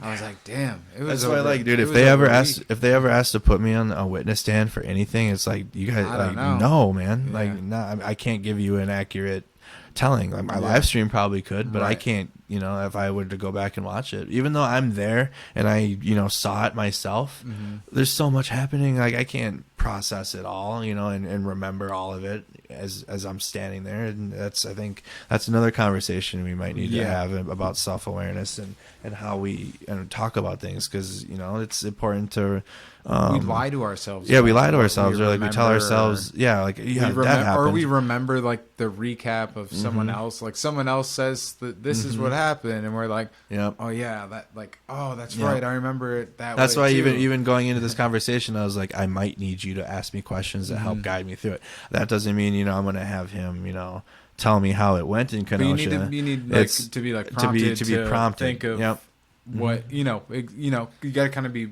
I get it. It's important to have a transparent sense of self too. Like when you now we're telling them. I read in a book one time about how like one of the most maybe it said it like this, I don't know. It was like one of the most persuasive things is when someone can first admit that they don't know, and then you're more willing to listen to them when they tell you something that they claim to know. Do you know where I learned that? Actually, from the military, ironically, because oftentimes in the military, people will spot off the wrong answer, or in law enforcement or whatever, just to get the answer out. But from certain leaders that I had as a soldier, they said the best thing you can do if a leader asks you, to ask you a question, if you don't know the answer, you don't say I don't know. You say, you say, I don't have the answer to that right now, but I'm going to find out. I'll find out and I'll come back to you with the right answer or whatnot. And they'll be like, okay. And oftentimes, the military leader will be like, oh, I want to know by COB, or like they'll do something. They'll be like, I want to know by close of business by like 1700, come back to me with that answer. Or like something like this military stuff. But if you, even in regular life, if you say, I can't remember, but I'll try to find that information and then relay it to you. It's one of my favorite things to do. I'm always like looking it up. I'm looking it up. I'm looking it up. I don't know. Exactly. I'll find the answer for you, but I don't know the answer right now. Right. And that's okay if you just tell people that. Whereas, it's easier, and it might draw more attention to say whatever reality that you tell yourself is the truth, because it sounds cooler and like more people listen because it's more intense. I'd rather like support finding the answer. And then you can bring the people along with you and finding the answer. That's like content creation. There you go. You know what I mean? It's a part of it. It's all the journey to get there. The media was ordered to leave Civic Park with the rest of the demonstrators, protesters, rioters, whatever they were out there doing. They were ordered to leave along with those people. Yep. The police were moving in. They came outside the fence in front of the courthouse at this point, and they were pushing people out. Yep. You were alluding before to. I just want to reiterate this in case anyone missed it before, but you were alluding to like that it was almost as if now with all this media and all these cameras in this one area were like almost like set up to capture this moment. You said. Yeah, and it's felt like that a few times. Whenever the mainstream news is there, it's like, I know I'm thinking the cynic part of my back of my brain says, they know something. Like they're here they're here because when we go there, it's a guess. Like we don't know what's gonna happen. We're bringing regular people but it's like consistently when mainstream shows up, shit's gonna happen, and it's been like that even in Minneapolis here. We're like, whenever we'd see them around, or even in Tulsa, like there was a specific example I remember in Tulsa where the police were getting ready to pepper ball everybody, both the Trump supporters and the protest, and like there was a guy with a big camera and he had his gas mask on before everyone. I'm like, oh, I was like, how you doing? He's like, oh, we're doing good. I was like, you got your gas mask on? He's like, yep. I was like, oh, you must know something. He didn't answer me, but I was like, you must know something. And I don't even know if that's true or not, but like that part of my brain tells me, you think that I'm already thinking that. So yeah. So we all got we all got moved, and we're all walking down Sheridan Road. And I don't even remember now, in between that and like there was another porta-john that got tipped over, and there was another porta-john. Yeah, that happened in between the park being pushed out by the Bobcats and the shooting. And so then now we're in, a bunch of stuff happened. I can't remember, dude. And like now we're in the gas station. Now from here, I can remember everything. I'm digging in my backpack. I see Kyle walks past us all, and he asks, does anybody need medical? Anybody need medical? And like, at that time I didn't know it was Kyle. I just heard voice say, does anybody need medical? But I'm digging through my bag. I'm like, that's kind of a weird question. It's like, we're just kind of chilling. Like everyone was just underneath this gas station. Like now it's like, there's this militia group there, residents, protesters, but there wasn't many protesters left now. Now even the residents are out there underneath the gas station telling the people to leave. And so there was some exchanges had happened. A dumpster was lit on fire. It was pushed. A resident just put it out with a fire extinguisher. Some of the militia, there was one dude in an Army PT shirt. He was probably a reservist. Had his rifle, and like he was in the back of a truck, and my boy Adrian was like, yo, what are you doing? Like, get down. Like he had his weapon in like the low ready, because like people were just arguing underneath the gas station and shouting. So like he was getting in this defensive position. So my buddy Adrian was like, get down from there, like get out of there. And so the dude did. Like he got down off the truck and like just finally chilled. I'm like, dude, this is getting bad. Like there's people here with guns underneath the overhang. There's residents here like There's people with guns. Yeah, there had people there. Shoot. There's people out there, residents now that had been watching or whatever, heard it, and we're now telling everybody to get out of here, get out of our town. And so I'm digging through my bag, and there's someone said there was somebody that just ran past, and he had his finger on the trigger and like a fire extinguisher in his hand. And I was like, that's weird. And he just ran, and I was like, and he just ran past us? Or if I said that, or if it was a thought in my mind, I can't remember if it was a thought or if I physically said it. But then all of us collectively, we're turning down and we're watching Kyle run down the street towards the other used car parking lot. And like now we're all walking in the road. Now everyone in the gas station is walking towards the other used car parking lot across from the hospital. And I'm talking to my stream. I think at this point I'm talking about, because now like this night, CJ had like 80,000 people watching his live. Like in Minneapolis, I had 68,000. On the Marshall Avenue Bridge night with you. Mm-hmm. CJ had 80,000 watching right now, and I had 17,000, I think, or something crazy. We had a lot of people watching. Yeah, we had a big attention on our live streams. And so, like, I'm talking to my stream because people had been restreaming my stream, claiming it to be their own. And so I was just kind of assisting. Are we good? Audible crashed, but Streamlabs is still running, so we're good. Oh, okay. Can they hear us? Yep. Yeah. Okay, good. Oh, it's just the Audible thing crashed. Right. Yeah, it's okay. All right, good. That's why I was distracted. That's what I know. I would look listening. at you. I'm listening. I know. I would look at it, but I had noticed the level stopped too. I'm like, but we're still good. No, we're still good. Streamlabs is going. But anyways, so like I was talking to my stream, explaining, about talking to the people restreaming, because somebody will be on their Streamlabs at home that have a following, like they do this, and then they'll screen record my live stream and then share it, as to their audience or whatever, you know what I mean? And we do this for each other within, my friends, and it's okay, but like, because we have permission, to do that, because a lot of our communities are intermingled, whereas like these people have like big followings, and like we don't even know who they are, and they're showing our footage as their own. I didn't have that's a form of looting. Yeah, I didn't have a watermark at the time or anything. Those are rioters. Yeah, exactly, pirating. But it's educational in nature, so they'd win that copyright. If I were to DMCA or whatever, strike that, they would win because it's educational in nature, and I didn't have a watermark on at the time. So I'm talking to my stream, explaining what the restream was about or something, and then I heard one shot go off, which was like from a smaller caliber, like a handgun, and then you hear Kyle's rifle go off, or a rifle go off, which was Kyle's rifle. After I've seen the other live stream angles of it, it I'm not just guessing that it was Kyle's. Like I know You it was know Kyle's. that at this point. Yep. At this point now, I know it was Kyle's rifle. At the time, didn't know it was Kyle's rifle. Now, What was the thought at the time? I was like, they're shooting. Like people shooting each other, because I could hear the difference in the sound of the gun, the weapons that had just shot. Mm-hmm. So I'm like, oh man, there's shooting in the street. There's shooting going on. Please, like everybody, like this is bad now. Like now it's people are getting shot, like just shooting. And so then now I'm walking. I'm kind of like on the one side of the street, because I know situational awareness. There's places to go and hide in between each of the houses if I were to need to duck off if like these shots start coming like our way, because like there's nowhere to go really. Like we're in a road, like we're in a street. There's only residential on both sides, but there's places to hide like if we need to go duck. So I'm working my way more towards the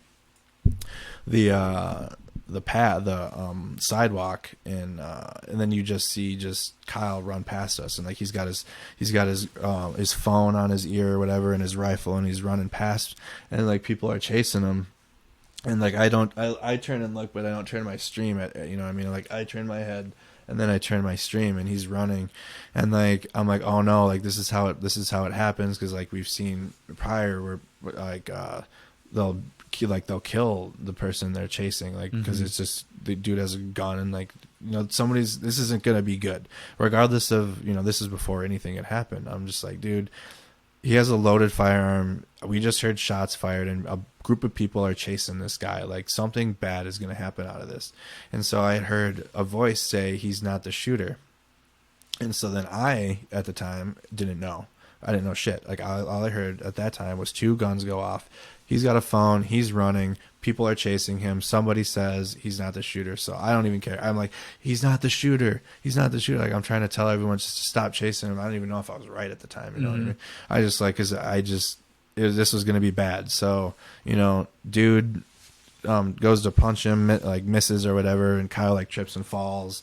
And then, and you're still able to now I'm see still it. able to see this. Like I'm watching it happen. Dude trips in, so he's on the ground, and I'm like, and the stream can't really see it because again, the quality, the resolution quality of the video isn't good. But my eyes can see this, like, you know what I mean. But I don't know if the stream saw much of it. I didn't really, you know, at that moment in time. Now I'm looking around, like at the people around me. I'm not really, as much as I am I'm streaming. That's not really my focus. And so, and then like I see him go down on his rear, and he's on the ground, and then the dude comes up with he has the skateboard, and he goes to swing at him with the skateboard, and that's when one shot goes off into the dude's stomach, and I see the shot, when the rifle went up, and when the skateboard came, and when he went to go strike him, I just saw the muzzle flare go off, and I say, oh shit, and like I just turn and run, and then the first person I saw that was right next to me, I physically grabbed the back of their neck and like threw them into the bushes next to me, which is by the houses, because I had walked there. I threw them there, and like I'm just like, there's somebody inside of outside of their deck. I'm like, get inside your house. There's people like in the middle of the road, like, because like when shots are fired, some people just freeze. Often more people than not will just freeze. Like it's not a normal reaction to do, like, you know, it's not normal to be able to operate while your shots are being fired. It's not you're not taught that as a regular person. So a lot of people are cowering the street. So I'm like, get the fuck over here. Like I'm yelling at people to get over to the houses in between, because you can hide in there and like whatnot. And so then the shot goes off, and then another one goes off when the guy's arm had got shot. So he shoots the guy in the stomach, shoots the guy in the arm. I'm pulling people in, I'm trying to get people out of the road, because like I don't know what, this shit's crazy. Like I just watched somebody get shot, and like I didn't see the second shot with his arm, but I saw the skateboarder. And so like now I'm just walking towards the hospital, because the hospital is like on the other side of the street, or the other side of the house that I was at.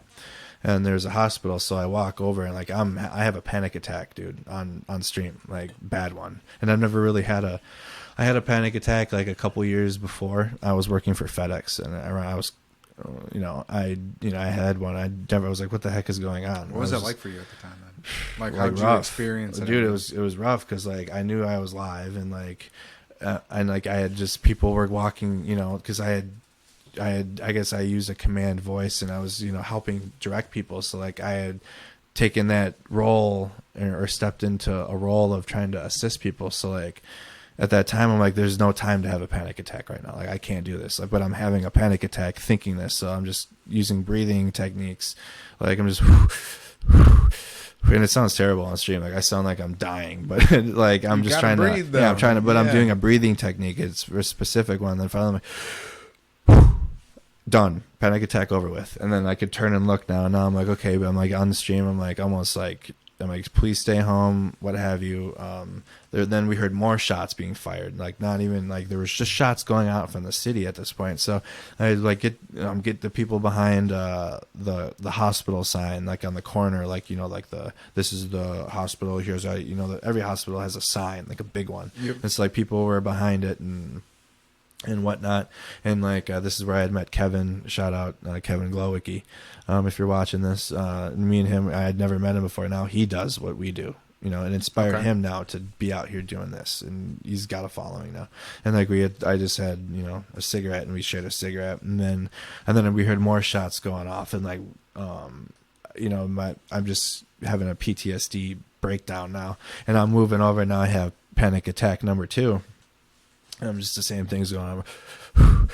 Like I'm like freaking out, like, you know, on stream and whatnot, and like I'm sure people are just like super just uncomfortable watching this all just transpire these last like 10 minutes. Like, just, you know, this is crazy. Chat was probably going crazy. Oh my god, this is crazy. And then to find out, like, I had made it my way through the parking lot and behind this van, and like I'm taking cover behind this van now, like across from the parking lot that the initial shooting happened, the Rittenhouse, and in the used car parking lot before he ran in front of us down the road. Mm-hmm. I'm on the other side of that now, and like yeah, and then CJ, I had to find out, had put the tourniquet on the guy's arm that had got shot. Oh really? Yeah, CJ put the tourniquet. It's on a big picture. It's you know, it made its way around, but it's not a pleasant sight to look at.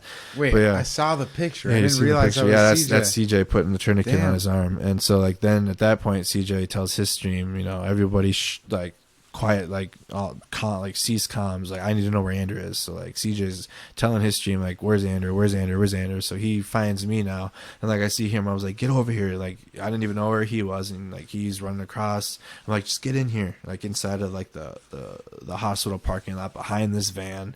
Like it's an easy place to go. Like if we need to book to the hospital entrance, like for a place for shelter, like I had already known that that's where we could go. And so then CJ catches up with me and we talk, and then CJ's like, you know, he's like, his eyes like this. I'm sure mine were too.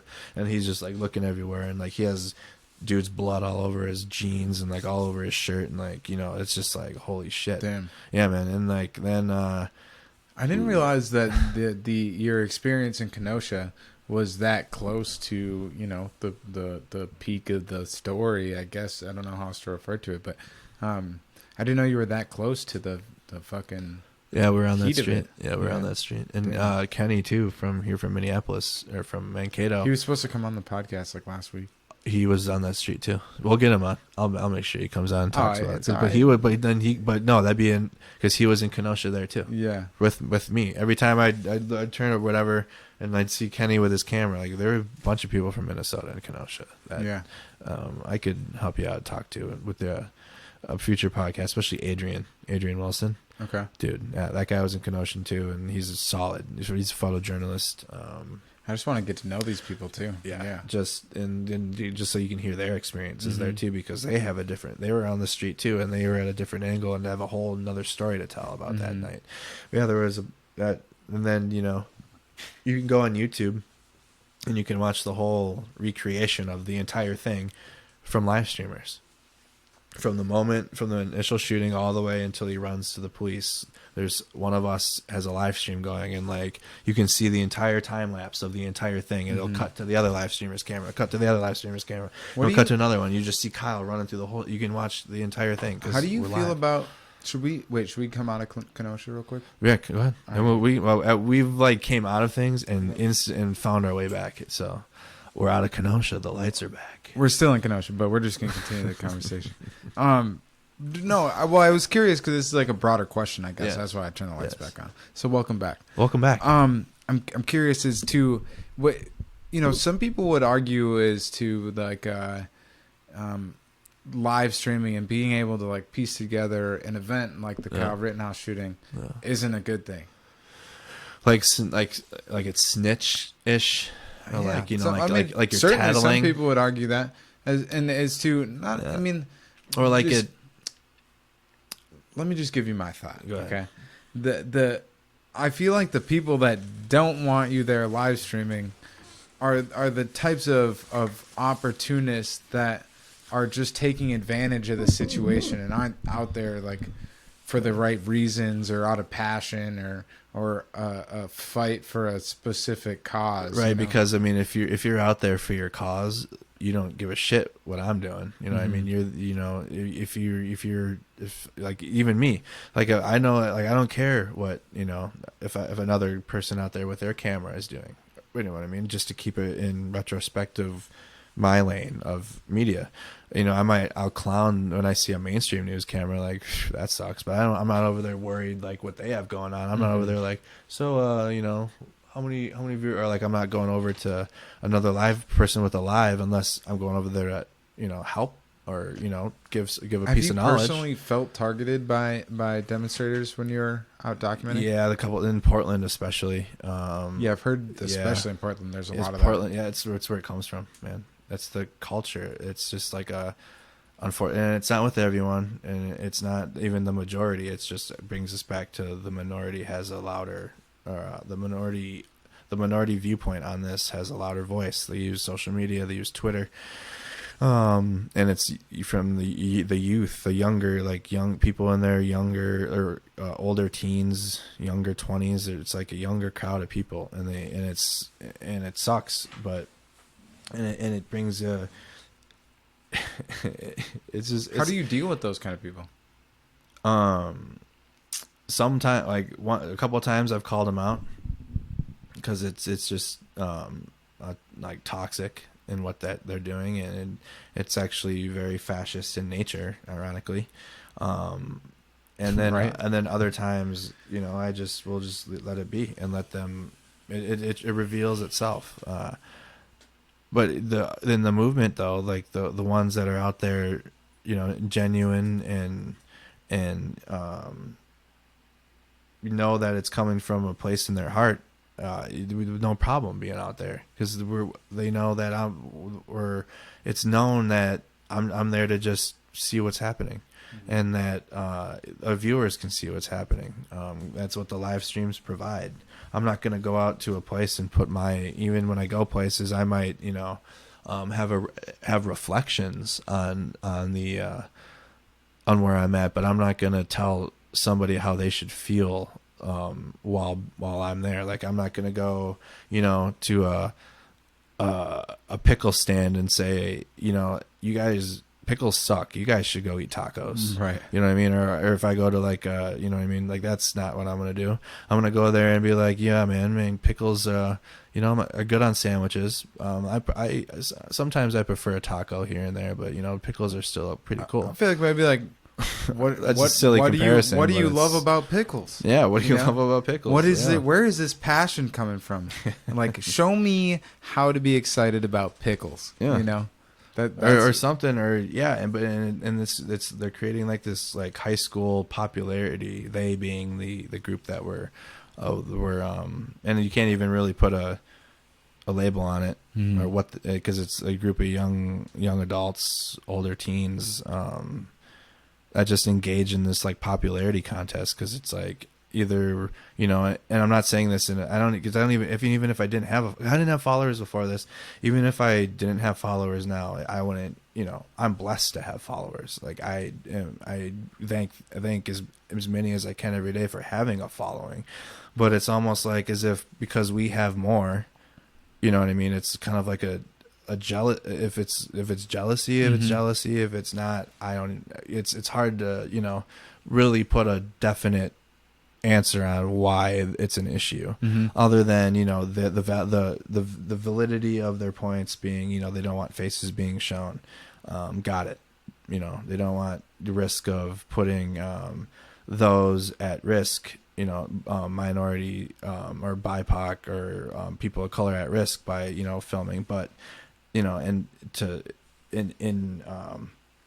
that I say, well, aren't you putting the people of color at risk from the activities that you're engaging in? Mm-hmm. Isn't that putting BIPOC people of color at I would risk? think so. You're putting oftentimes. even if the people of color or BIPOC in that group are there with you, they are more at risk by those activities that you're engaging in. Whether we're filming That's or not. that's why I say like I talked about this a little bit actually in the podcast side earlier with Stacia. Was there's like radical and extremists On all sides. They're like hiding behind reason right now, right? Mm-hmm. Where like to me, the extremists are the ones who are telling you not to be out there streaming, And then yes, trying to police They're trying to your police- action, and and then they take cover behind the people that are just there protesting. exactly. They And try to what's just fit in. The irony of it too is like Sol Luna, myself, and Hiram. Hiram was just put in the hospital from a protest group that assaulted him. Hiram Gilberto, shout out Hiram. And like Sol Luna, radicalize. They ruin it. They ruin it. Well, they radicalized like Andy No. Yeah. Now he fucking hates the movement Yeah. because they fucked him up at the beginning of they it. did, but he was all about it in the beginning. And yeah, he was there as And a now, supporter. he took a bunch of our. I have a personal issue with Andy now because he took a bunch of our. Well, I our just don't content. like his I don't like his radicalization. radicalization He either. totally Yeah, flip-flopped. he did, and so He like got emotional. It seems like he got salty, and that's why it's important not to get salty and just to have self-awareness and realize that these are young adults and kids that probably don't have the direction yet of what to do, and it's okay to understand that and still be in this and know that the change is still necessary. We call them agitators now. We're just like we don't even want to call them Antifa, because they're not even anti-fascist. Mm-hmm. Like that. Well, And that goes to like back to like the identity thing. Identity thing. Yeah, tribalism. We should just like whatever. describe them by the characters of their characteristics of their actions. And that's why I feel like it's important because every group, a group of people that are out there being real life, you can go into that group and talk to the 10 people and they're there for a different reason. You know what I mean? But for whatever reason, that group could be labeled under the same banner, or even that group might be working towards the same thing, but each person in there might have a different motivation or reason for being there.